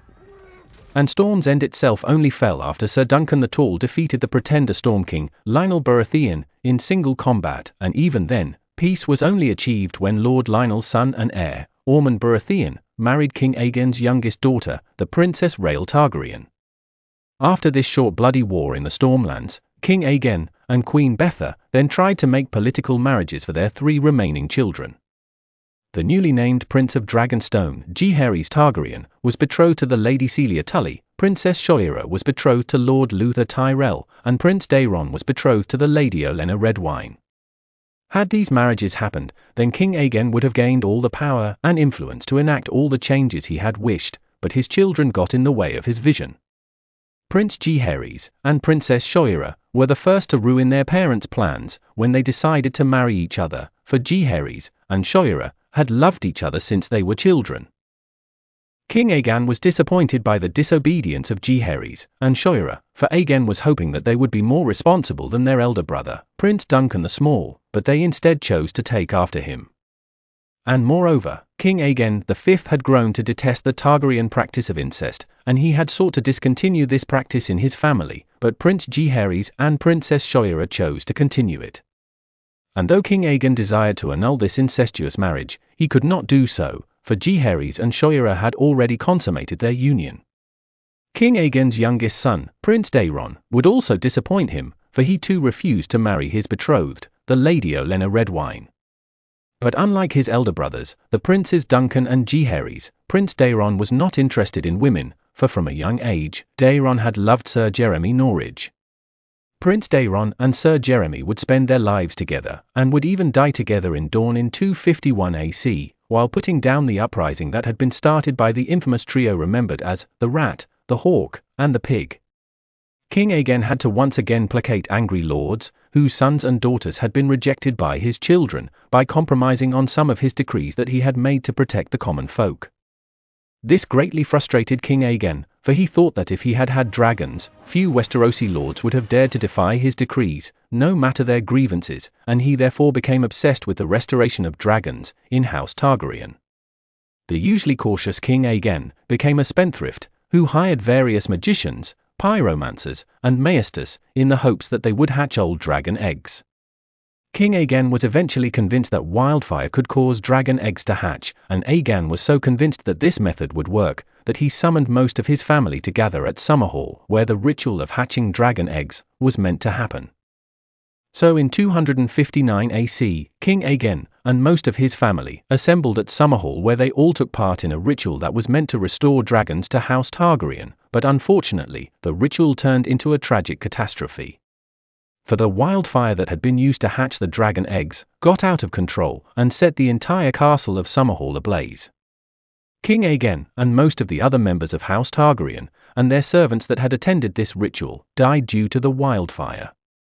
King Aegon V, who had also been known as Aegon the Unlikely and Aegon the Fortunate, had ruled Westeros for 26 tumultuous years, and after his horrific death, his second son, Prince Jaehaerys Targaryen, inherited the Iron Throne. Prince Jaehaerys had been born in 225 AC in the Red Keep, and he had the typical Targaryen features of silver gold hair and purple eyes. However, Jaehaerys had been sickly throughout his infancy and youth, and he grew up to be a pale and frail man. When his elder brother, Prince Duncan the Small, married the peasant Jenny of Old Stones, in 239 AC, and Duncan was afterwards forced to renounce his inheritance because of this marriage, Prince Jaehaerys became the new Prince of Dragonstone, in his brother's place. However, Prince Jaehaerys' physical appearance made many to underestimate him, but though he was weak physically, Jaehaerys had a strong will, and he would not be easily changed from his thoughts. For when his father, the late King Aegon V, had arranged that Jaehaerys marry the Lady Celia Tully for political reasons, Prince Jaehaerys refused to marry Lady Celia, and instead married his sister, Princess Shoira, whom he had loved from a young age. The couple sired 2 children named Aerys and Rhaella. Prince Jaehaerys would later force his children, Prince Aerys and Princess Rhaella, to marry, for Jaehaerys had been convinced by a woods witch that the prince that was promised would come from their union. Though some, including his father, the late King Aegon V, had tried to convince Jaehaerys to change his mind on this matter, for not only were his children too young, but they had also never showed any kind of affection towards each other. Moreover, the Princess Rhaella was at the time of her forced marriage to her brother in love with a landed knight named Sir Bonifer Hasty, and though Sir Bonifer was beneath Princess Rhaella in terms of social status, she still loved him and desired to marry him. Prince Jaehaerys was reminded that he had married for love and not duty, and that it would only have been fair that he allowed his children to do the same. But even his father, the late King Aegon V, could not deter Jaehaerys from his decision, and so his children, Aerys and Rhaella, were forced to marry against their own will. In the fateful year of 259 AC, Prince Aerys and his sister wife, Princess Rhaella, sired their first child, and that child was named Rhaegar. Following the death of his father, King Aegon V in 259 AC, Prince Jaehaerys ascended the Iron Throne, and he chose to wear the crown of his late grandfather, King Melkor I. The first and only true challenge King Jaehaerys II faced during his reign was the Fifth Blackfyre Rebellion, or also called the War of the Nine Penny Kings. These 9 Penny Kings were a band of 9 that included pirates, merchants, sellswords, and exiles, and they came together to help each member of their band to attain power and glory. One of the 9 Penny Kings was the pretender, Maelys I Blackfyre, who was also dubbed as Maelys the Monstrous for his hideous appearance and evil acts. Maelys Blackfyre, together with his allies, had subdued the Stepstones in 158 AC, but the late King Aegon V had ignored this incursion, for at that time Aegon was obsessed with the restoration of dragons in House Targaryen. But when Jaehaerys II ascended the Iron Throne, he saw the 9 Penny Kings, and in particular Maelys the Monstrous, as a real threat to his rule and the Targaryen dynasty, and so King Jaehaerys summoned his bannermen to King's Landing, so as to make a preemptive attack on the 9 Penny Kings and their army, before they could attack Westeros. And as a sign of his bravery, King Jaehaerys wanted to lead the attack on the Stepstones, but his good brother, and Hand of the King, Ormond Baratheon, convinced the king not to do so, on the account of his poor health. Lord Ormond would then lead the army to the Stepstones to vanquish the 9 Penny Kings. On top of having over 10,000 men under his command, Lord Ormond also had many lords and knights that followed him to the Stepstones, and the most notable included the following.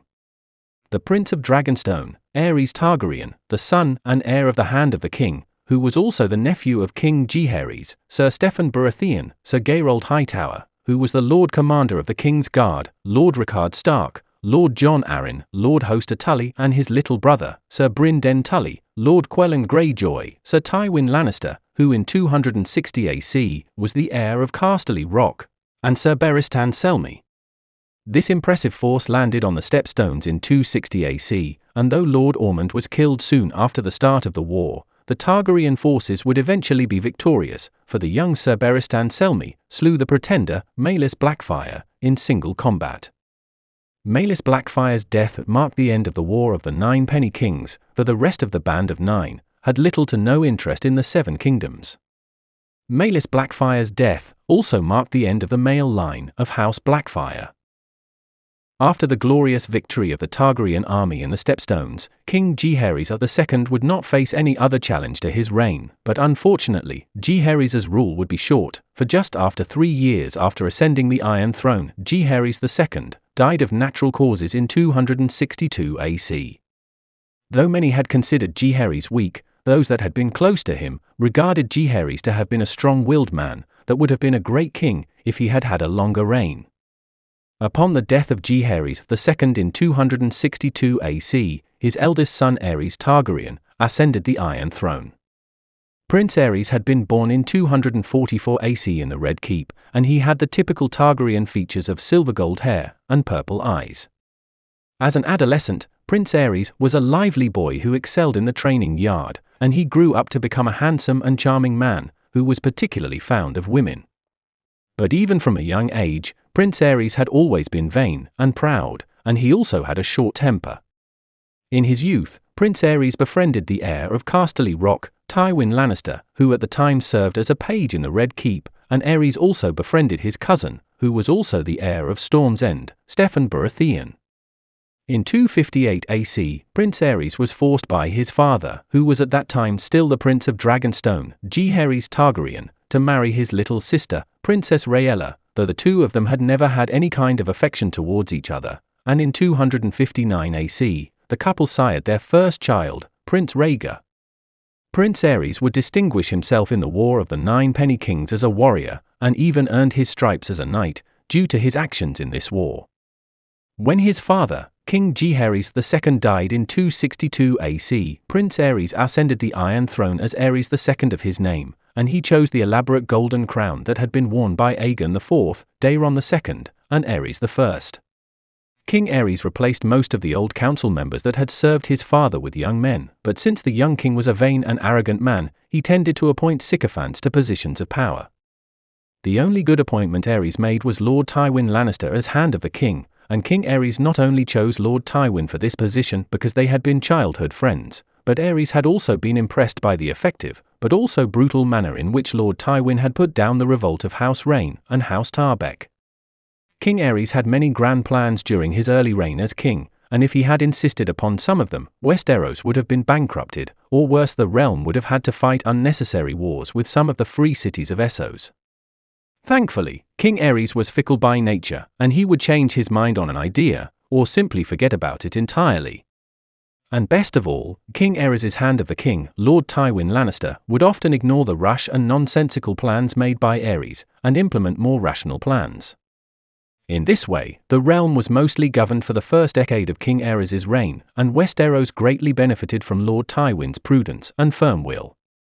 However, few Westerosi loved Lord Tywin, for though Sir Tywin was an able ruler, and this attribute earned him the respect of many high lords, but just like King Aerys, Tywin Lannister was an arrogant and proud man, and this made many citizens of Westeros, and in particular the small folk, to hate him. A lion doesn't concern himself with the opinions of the sheep. But Lord Tywin cared little for the small folk, as he wished to gain the favor of the high lords of Westeros, not the peasants. Lord Tywin undid all the reformations that had been done during the reign of King Aegon V, that had granted more rights to the peasants of Westeros, and this action won over many lords to his side, but the small folk were once again powerless in Westeros, and unfortunately for them, King Aerys was not concerned about their plight. In fact, King Aerys II would later on prove to be a poor ruler who was mostly interested in hosting fancy parties and sleeping with various women. It was even said that King Aerys had followed in the footsteps of his ancestor, Aegon the Unworthy, for he too decided to indulge in his sexual desires by having many mistresses. But unlike Aegon the Unworthy, Aerys II did not keep any of his mistresses at court, for he grew tired of them quickly. One of the reasons King Aerys gave for having many mistresses was that he was trying to release some of the stress that he had due to the deaths of most of his children that he had sired with his sister wife, Queen Rhaella. It should be recalled that Aerys and Rhaella had been forced to marry by their late father King Jaehaerys in 258 AC, and though the couple had already sired an heir, King Aerys still desired to have many children, for not only did he want to strengthen the Targaryen line of succession, since most Targaryens had died in the tragedy of Summerhall, but King Aerys also wanted to show that he was a virile young man that could sire many children. So he had constantly had sex with his wife to achieve his desire of having many children, and though Queen Rhaella conceived and gave birth to 3 more children after birthing Prince Rhaegar, all 3 died in their infancy. King Aerys grew paranoid because of all these deaths, as he began to think that none of these dead children had been his, and therefore the gods were punishing his sister wife Rhaella by killing all her bastards. As a way of ensuring that the next child his sister wife would conceive would be his, King Aerys had Queen Rhaella confined within Maegor's holdfast, and he had 2 septors spend all their time with her. The queen would soon enough conceive another child, who would be born in 274 AC, and this child was named Jaehaerys by the king.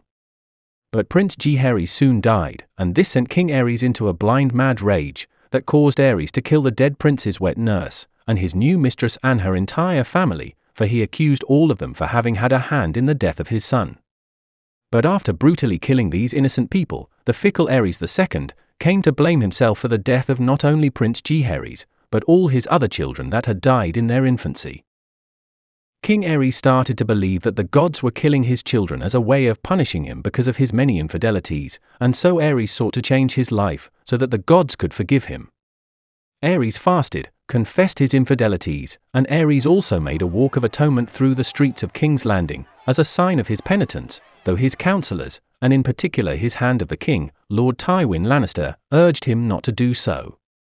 Afterwards, King Aerys never took another mistress throughout the remainder of his reign, and he stayed true to his wife, Queen Rhaella, who soon conceived another child in 275 AC, by King Aerys.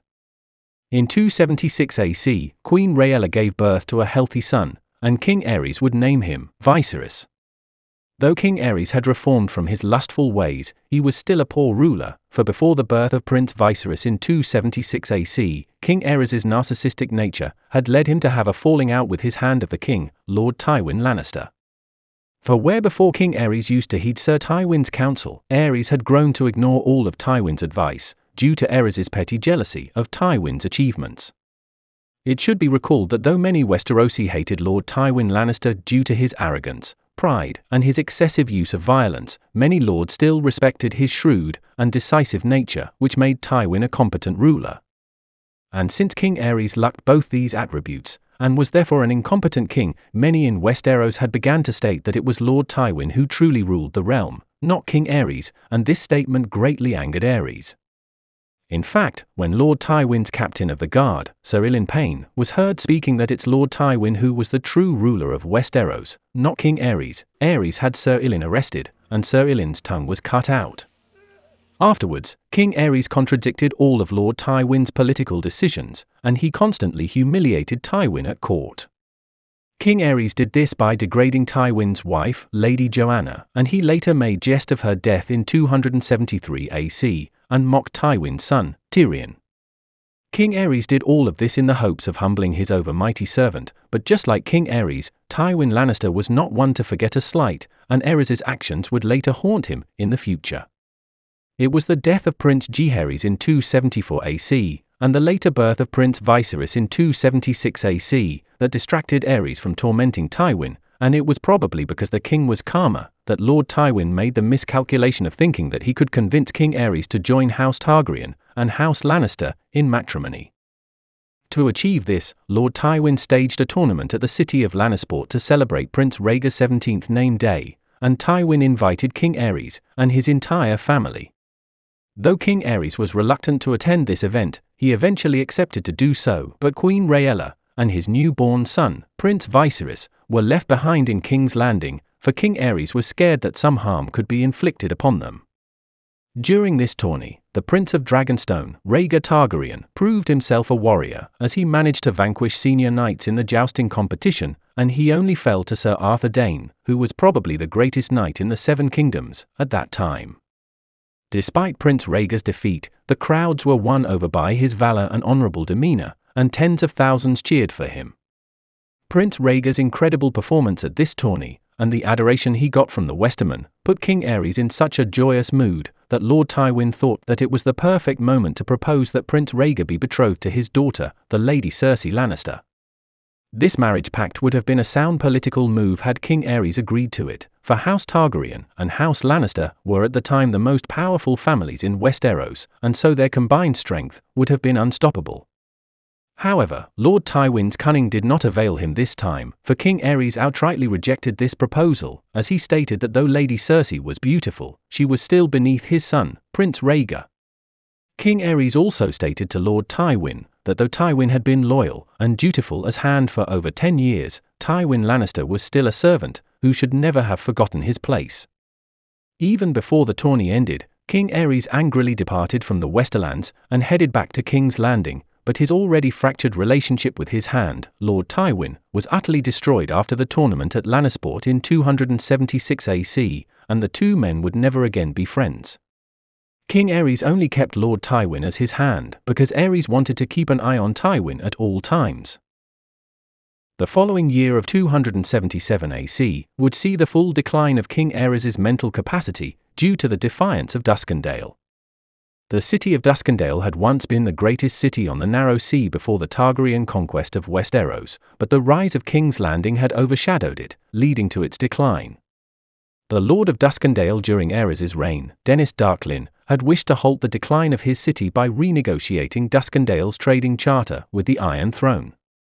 Urged on by his wife, Lady Serala, Lord Denys stopped paying the taxes that were due to the Iron Throne, and he invited King Aerys to Duskendale so that they could together solve this matter. Lord Tywin urged King Aerys to ignore Lord Darklyn's invitation, and instead deal with Lord Denys and his defiance with force. But since King Aerys no longer heeded Tywin's advice, Aerys travelled to Duskendale with a small retinue in order to resolve this matter himself, which was exactly what Lord Denys Darklyn was hoping for.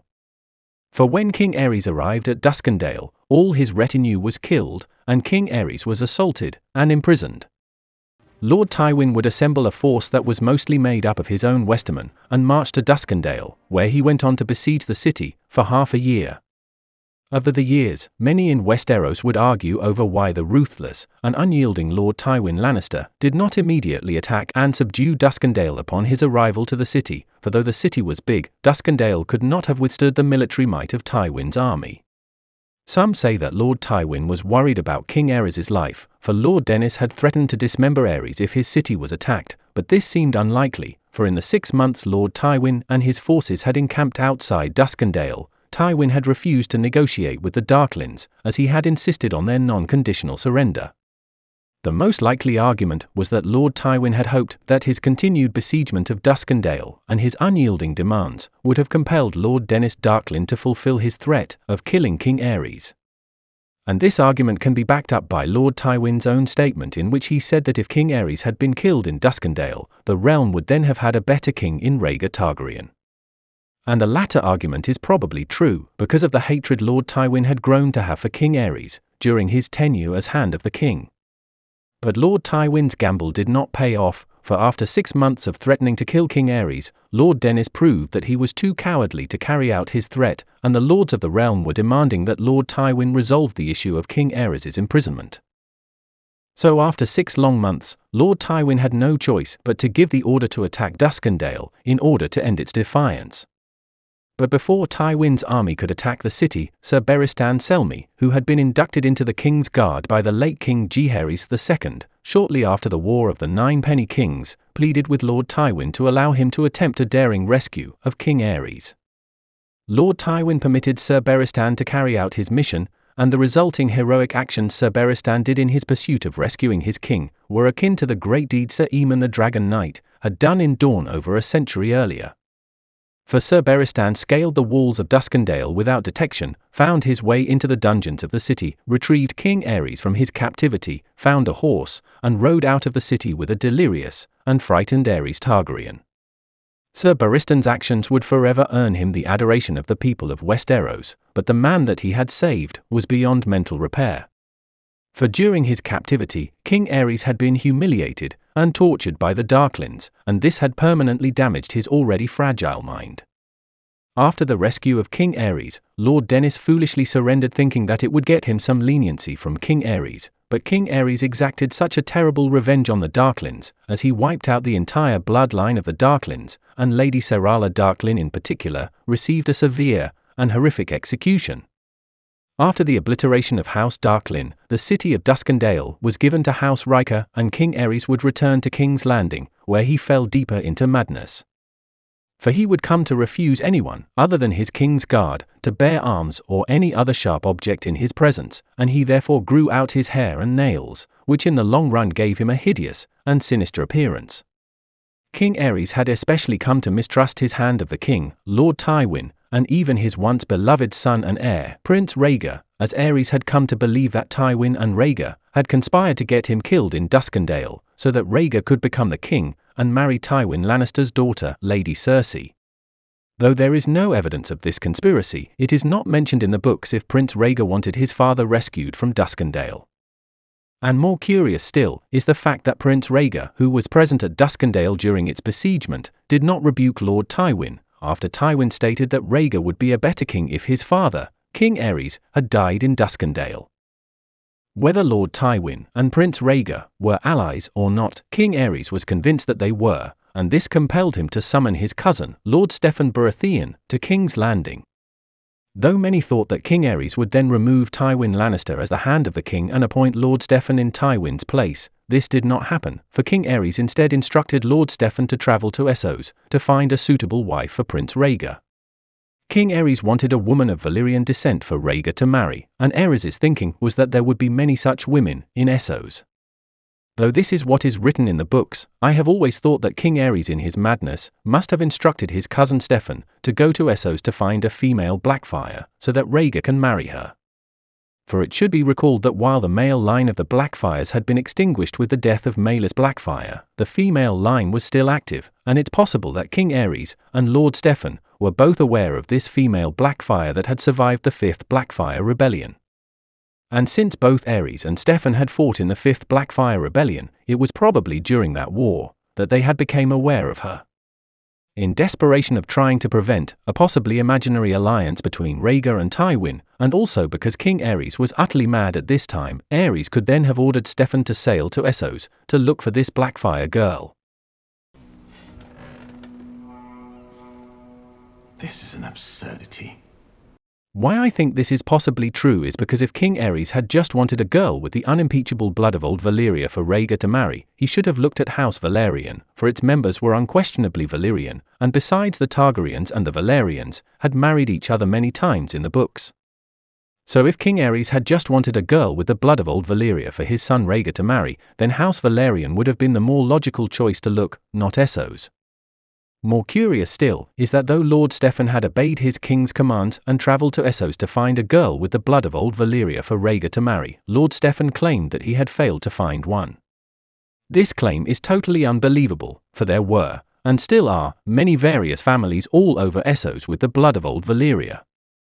Furthermore, it stated that Lord Steffon also travelled to Old Volantis in his pursuit of finding a suitable Valyrian wife for Prince Rhaegar, but even in Old Volantis, Lord Steffon still claimed to have failed to find a girl with old Valyrian stock, which in truth was bloody likely.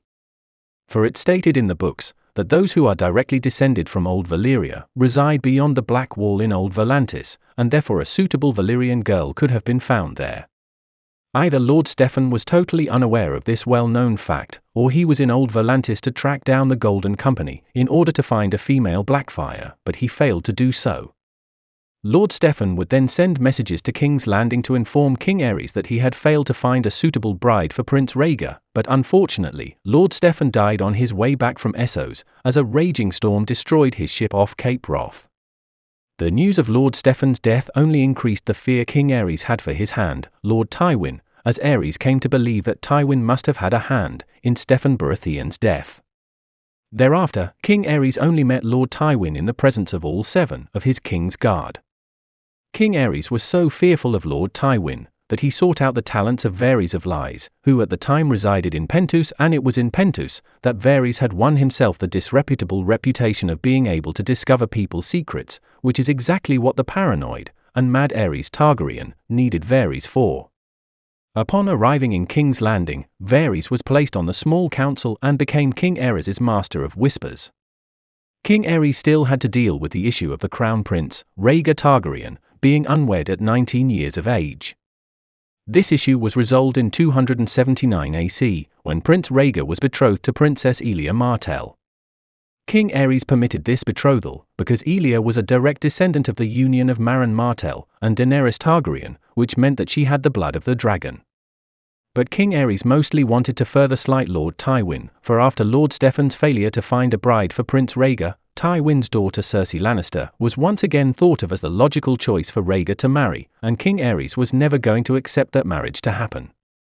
In the following year of 280 AC, Prince Rhaegar and Princess Elia were wed. However, the new couple decided to move to Prince Rhaegar's seat of Dragonstone after their marriage, rather than stay in King's Landing, because of the tension between Rhaegar and his father, King Aerys. Later on in 280 AC, Prince Rhaegar and Princess Elia sired their first child that they named Rhaenys, but when Rhaegar presented his daughter to his father in King's Landing, King Aerys refused to embrace Rhaenys, because she mostly had her mother's colouring. King Aerys even callously stated that Princess Rhaenys smelled Dornish, and all of this further strained the relationship between Aerys and his son, Rhaegar. In the same year of 280 AC, King Aerys sent a small force led by Sir Arthur Dayne of the King's Guard, to deal with the infamous band of thieves called the Kingswood Brotherhood. The Kingswood Brotherhood were thieves that had terrorized nobles that had passed through the forest of the Kingswood, by stealing their belongings and sometimes even killing them, and after committing these crimes, the Kingswood Brotherhood would hide in the forest. Sir Arthur had to turn the small folk that lived in the Kingswood against this thieving brotherhood, and he did so by convincing King Aerys to grant some rights to the common folk. In so doing, Sir Arthur and his forces were able to locate the Kingswood Brotherhood and dispatched them. Lord Tywin's eldest son and heir, Jaime Lannister, who was only 15 years old at this time and still a squire, had accompanied his master in this short conflict against the Kingswood Brotherhood, but despite his age and station, Lord Jaime fought with such skill, valor, and bravery that Sir Arthur Dayne himself knighted Lord Jaime. However, King Aerys took advantage of Lord Jaime's new knighthood, as he decided to name Sir Jaime to his King's Guard, after one of the members of the King's Guard died of old age. In so doing, King Aerys not only took Lord Tywin's preferred heir from him, but King Aerys naming Sir Jaime to his King's Guard also ensured that Aerys had gained a valuable Lannister hostage that could prevent Lord Tywin from betraying him. This action was the last straw that broke Lord Tywin's back, for Tywin resigned from the post of Hand of the King after his son Sir Jaime was named to the King's Guard, and he returned to Casterly Rock. With Lord Tywin's departure from the capital, King Aerys' unrelenting mistrust fell squarely upon his eldest son and heir, Prince Rhaegar Targaryen. And it seems that Prince Rhaegar was also tired of his father's madness and misrule, for he allegedly arranged a great tournament at Harrenhal in 181 AC, in order to attract all the High Lords of Westeros, so that they could together remove the mad Aerys Targaryen from the Iron Throne. Though King Aerys had no clear evidence that it was Prince Rhaegar who had arranged this tourney, many of his councillors, especially Lord Varys, convinced Aerys that it had to have been Rhaegar who arranged it, for House Went, who were at that time the Lords of Harrenhal, lacked the necessary funds that could have arranged such an event, but Prince Rhaegar had such funds.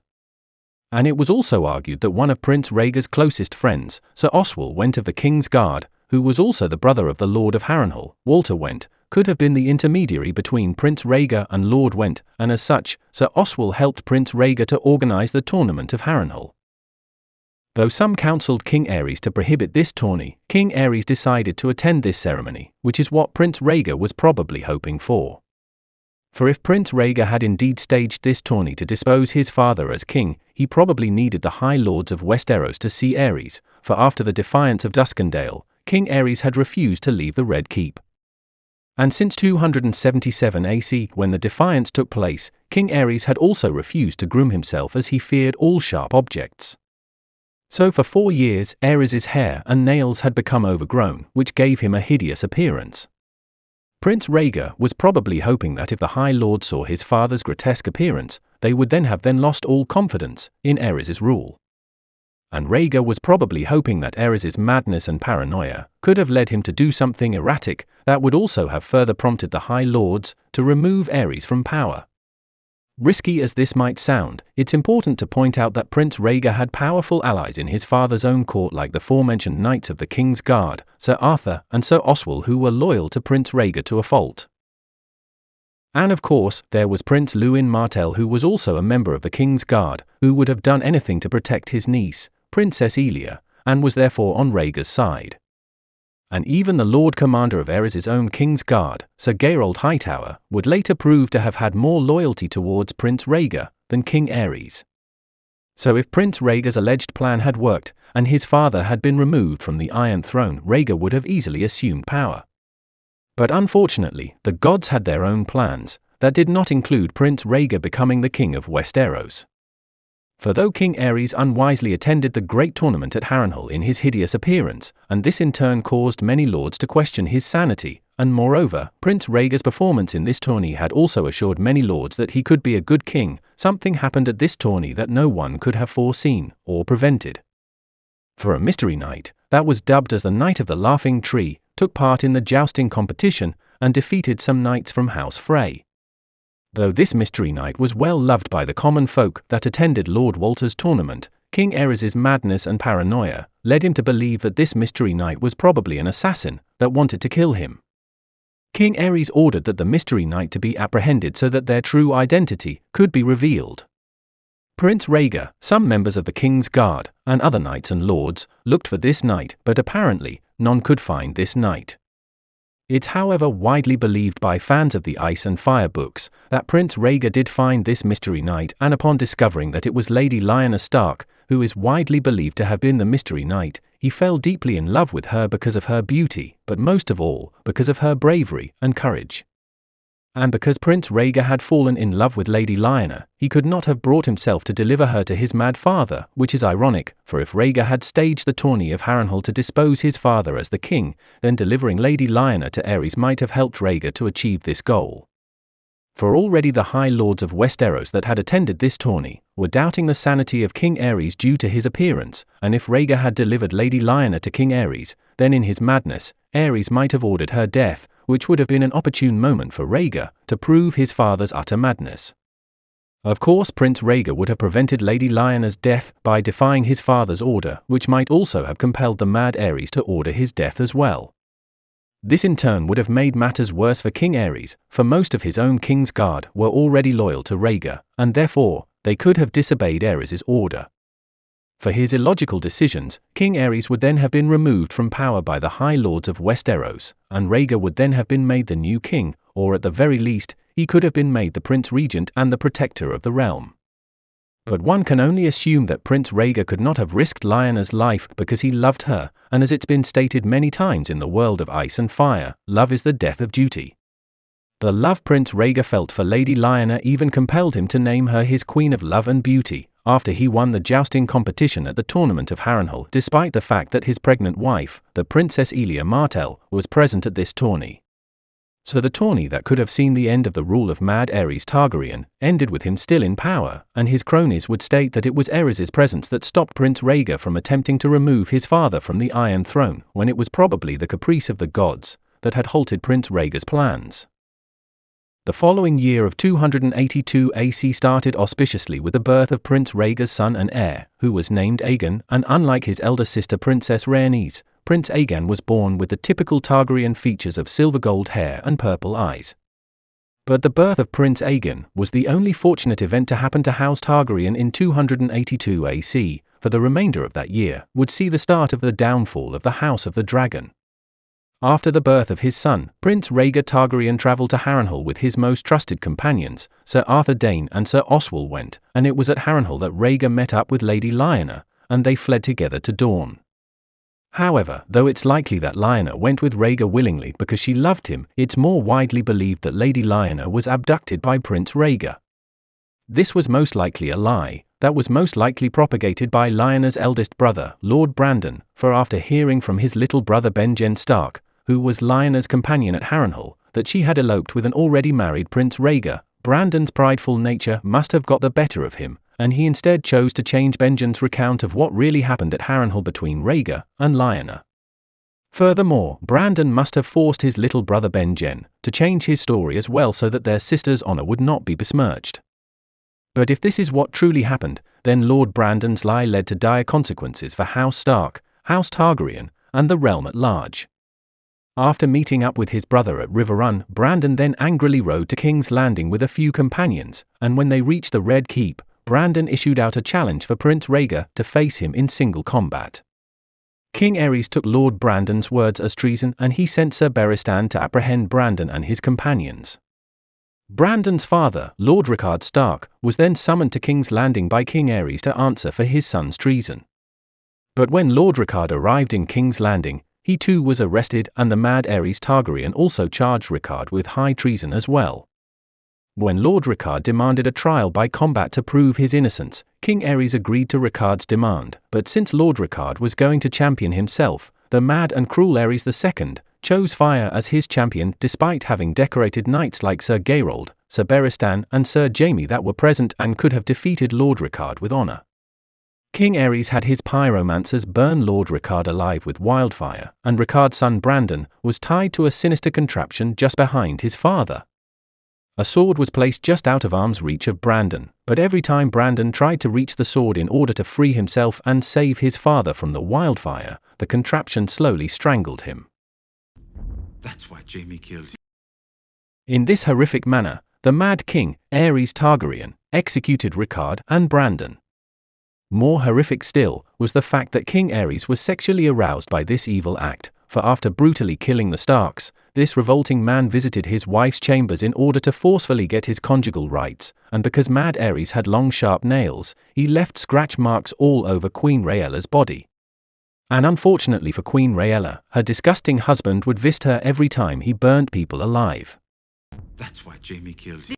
After the murder of the Starks, King Aerys sent a message to Lord Jon Arryn, who was the Warden of the Vale, to kill his wards Eddard Stark and Robert Baratheon, for Aerys' madness and paranoia led him to believe that Eddard and Robert were traitors as well.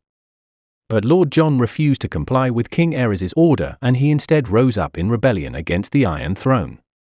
This was the start of Robert's rebellion, and the houses of Arryn, Stark and Baratheon stood together to fight against the mad and tyrannical Aerys II. King Aerys was not entirely left without allies, for the houses of Tyrell, Greyjoy, and the various houses of the Crown Lands remained loyal to King Aerys. But House Martell was forced to remain loyal to the Iron Throne, because King Aerys kept Princess Elia and her children as hostages in the Red Keep, in order for the Dornish army to fight for King Aerys. But the most powerful army in Westeros, the Lannister army, remained in the Westerlands on the orders of the Warden of the Westerlands, Lord Tywin Lannister. The initial battles of the rebellion were a disaster for House Targaryen, as the rebels registered impressive victories in the Vale and the Stormlands. These defeats prompted the Mad King to send the Lord Commander of the King's Guard, Sir Geralt Hightower, to find Prince Rhaegar in Dorne and return him to King's Landing. And King Aerys also replaced the ineffective Owen Merryweather as the Hand of the King, and in Owen's place, the young and eager Jon Connington was named as the new Hand of the King. And Lord Jon's tenure as the Hand of the King started on an auspicious note, when the Loyalists gained their first victory over Robert Baratheon at the Battle of Ashford. After the battle, Lord Robert was forced to retreat with his army to the Stony Sept, in the Riverlands.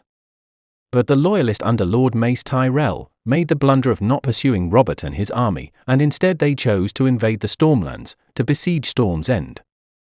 After Lord Robert's retreat to the Stony Sept, the arrogant and proud Jon Connington declared that he would attack the Stony Sept to root out Lord Robert and his rebel army.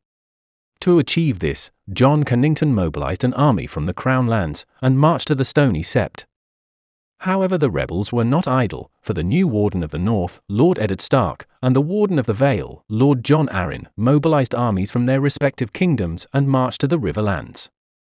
In order to gain the allegiance of the Warden of the Trident, Lord Hoster Tully, Lord Eddard Stark married Lord Hoster's eldest daughter, Lady Catelyn, and Lord Jon married Lord Hoster's youngest daughter, Lady Lysa.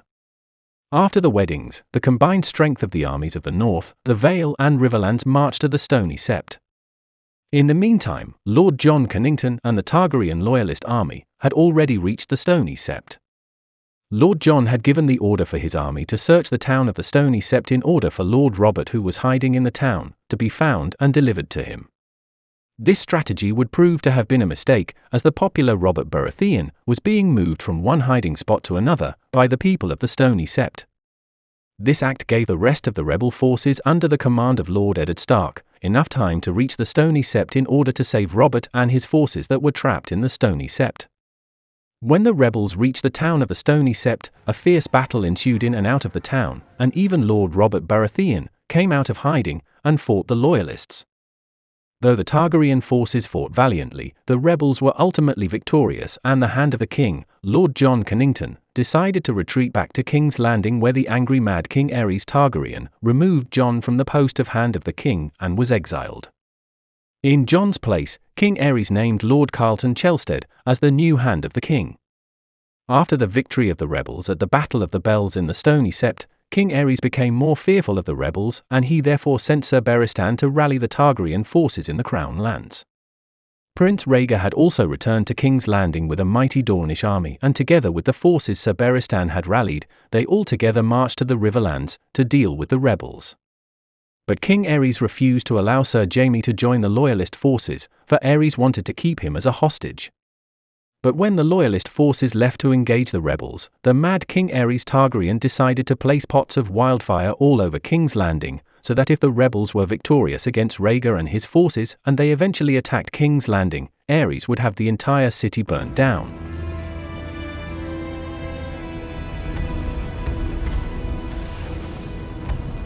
That's why Jaime killed him. When his new Hand of the King, Lord Carlton, discovered this plot, he confronted King Aerys and he pleaded with Aerys to reconsider his decision. But Aerys refused to change his mind, and this compelled Lord Carlton to resign his post as Hand of the King. But this only infuriated the Mad King, and he ordered Lord Carlton to be burnt alive with wildfire. After Lord Chelstead was burnt alive, King Aerys then placed the Grand Master of the Alchemists Guild, Rossart, as the Hand of the King. The Mad King chose Rossart as the new hand so that the Alchemist Guild could finish their work of placing pots of wildfire all over King's Landing without any kind of interruptions. However, Sir Jaime, who at the time was the only member of the King's Guard who was present in the Red Keep, was always present at all King Aerys' privy meetings and was therefore aware of the Mad King's evil plans. In the Riverlands, the Loyalist forces, who were under the command of Prince Rhaegar Targaryen, met the rebels who were under the command of Lord Robert Baratheon.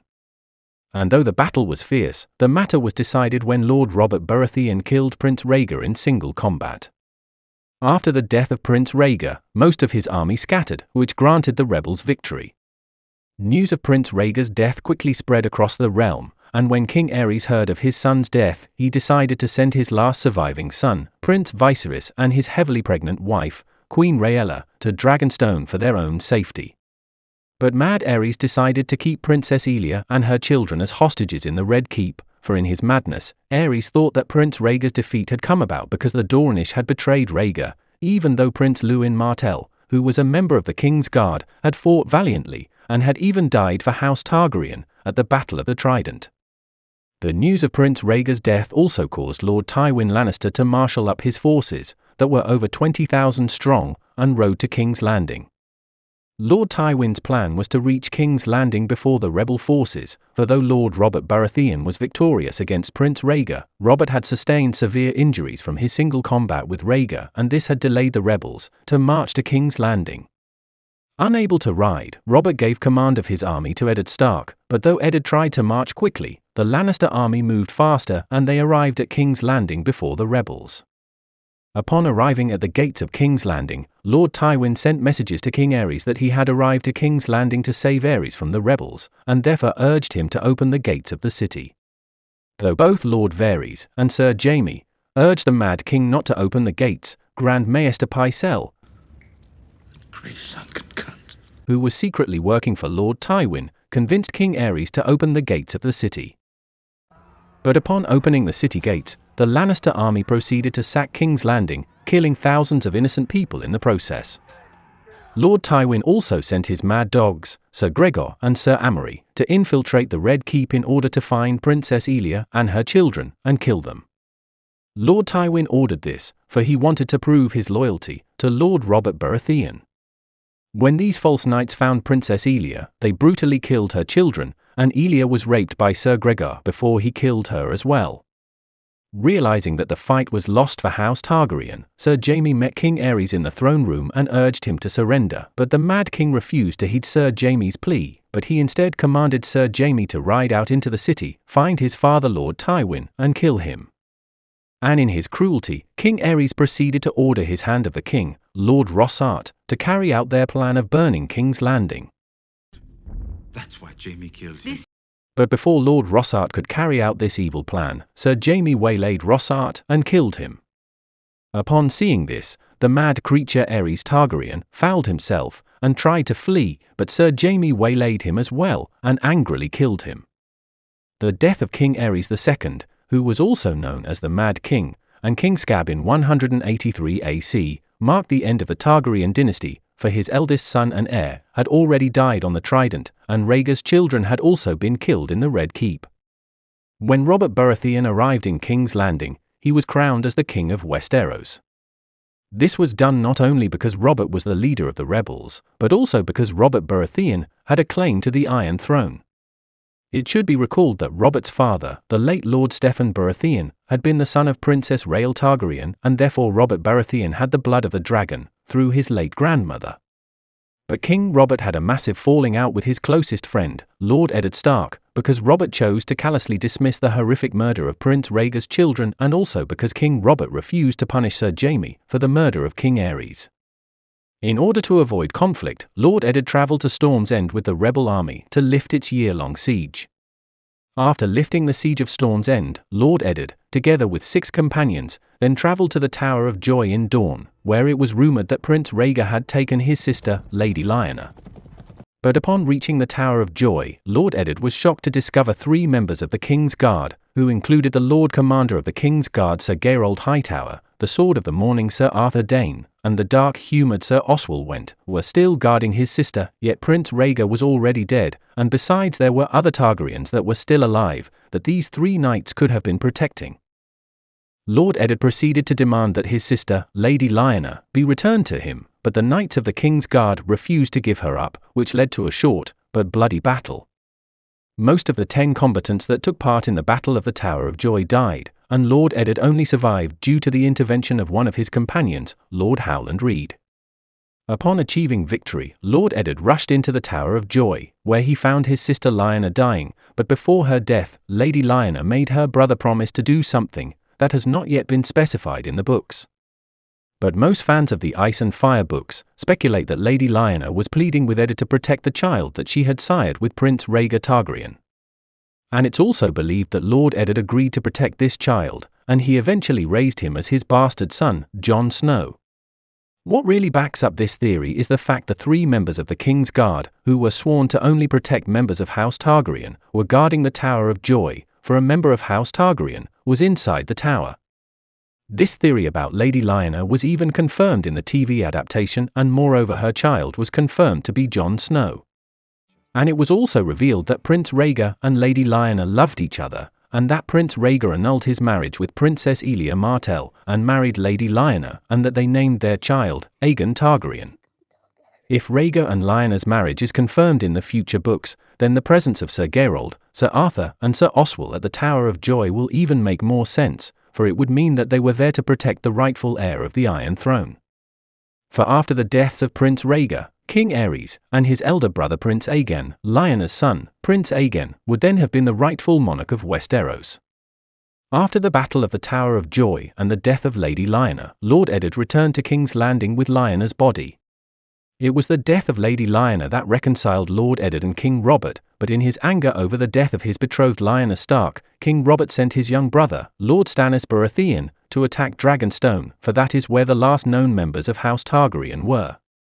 It should be recalled that after the Battle of the Trident, King Aerys had sent his pregnant wife, Queen Rhaella, and his last son Prince Viserys, to Dragonstone for their own safety. King Robert hoped that Stannis' forces would dispose of Queen Rhaella and Prince Viserys, but on their way to Dragonstone, Stannis' progress to the island was slowed by a great storm. It was during the same storm that Queen Rhaella went into labor, and she gave birth to hers and King Aerys' 3rd child, a child that was named Princess Daenerys Targaryen.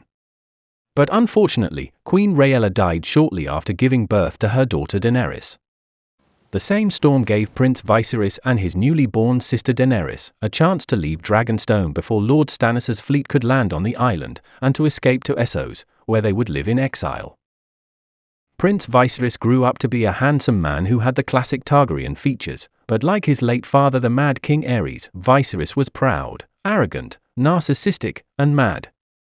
And just like the Mad Aerys, Prince Viserys' madness also got him killed in Vaz Dothrak in 298 AC. Princess Daenerys also grew up to be a beautiful woman who has the typical Targaryen features of silver gold hair and purple eyes. But unlike her father, King Aerys, and her brother Prince Viserys, Daenerys has truly proved that she is the blood of the dragon with her actions. For she has brought dragons back in the world, broke the shackles of millions of slaves in Slaver's Bay, and she became a queen of Meereen, and she has achieved all of this through pure determination. However, just like her father, Daenerys has been shown to be cruel at times. Because she thinks that she is the last of her family, Queen Daenerys also claims to be the rightful monarch of Westeros, and she is working towards re-establishing the rule of House Targaryen over Westeros. However, there are two other Targaryen claimants that can possibly challenge Queen Daenerys' claim to the Iron Throne. The first claimant is the false Aegon Targaryen, who is said to be the son of Prince Rhaegar and Princess Elia Martell. It is claimed by those that raised Aegon that on the day Sir Gregor is said to have killed him, Lord Varys switched him with an infant boy that had the classic Valyrian features, and so that is the boy that Sir Gregor killed. Though it is possible that something like this could have happened, the false Aegon's parents were probably Illyrio Mopatis and a woman from House Blackfyre. But since Aegon has the typical Valyrian features, it was easy to pass him on as a Targaryen, so that he could claim the Iron Throne. The second claimant that will probably challenge Daenerys' claim to the Iron Throne is Jon Snow. For if it's true that Jon is the legitimate son of Prince Rhaegar and Lady Lyanna, then that would put him above any claimant of the Iron Throne. The only issue with Jon's parentage is that there are only two people alive that know his true parents, but once this truth is revealed, thousands will flock to Jon's side. However, all three Targaryen claimants face incredible barriers in their path to power, for by the end of A Dance with Dragons, Daenerys Stormborn, alongside her dragon Drogon, is in the Dothraki Sea, where she is met by the detestable Khal Drogo and his Khalasar. The false Aegon Targaryen is marching towards Storm's End in order to capture it, but Storm's End has never fallen to a siege, and the Tyrells are marching against him. And as for the Lord Commander of the Night's Watch, Jon Snow, well, he is dead. So all of Jon's many worldly problems will have to wait until his resurrection. So that is the history of House Targaryen after the Dance of the Dragons, and its current state is one of uncertainty and secrecy. As fans of George R.R. Martin's work, we all have to hope that he will finish The Winds of Winter and A Dream of Spring, so that the incredible Song of Ice and Fire can be completed. If you like this video, please subscribe and comment.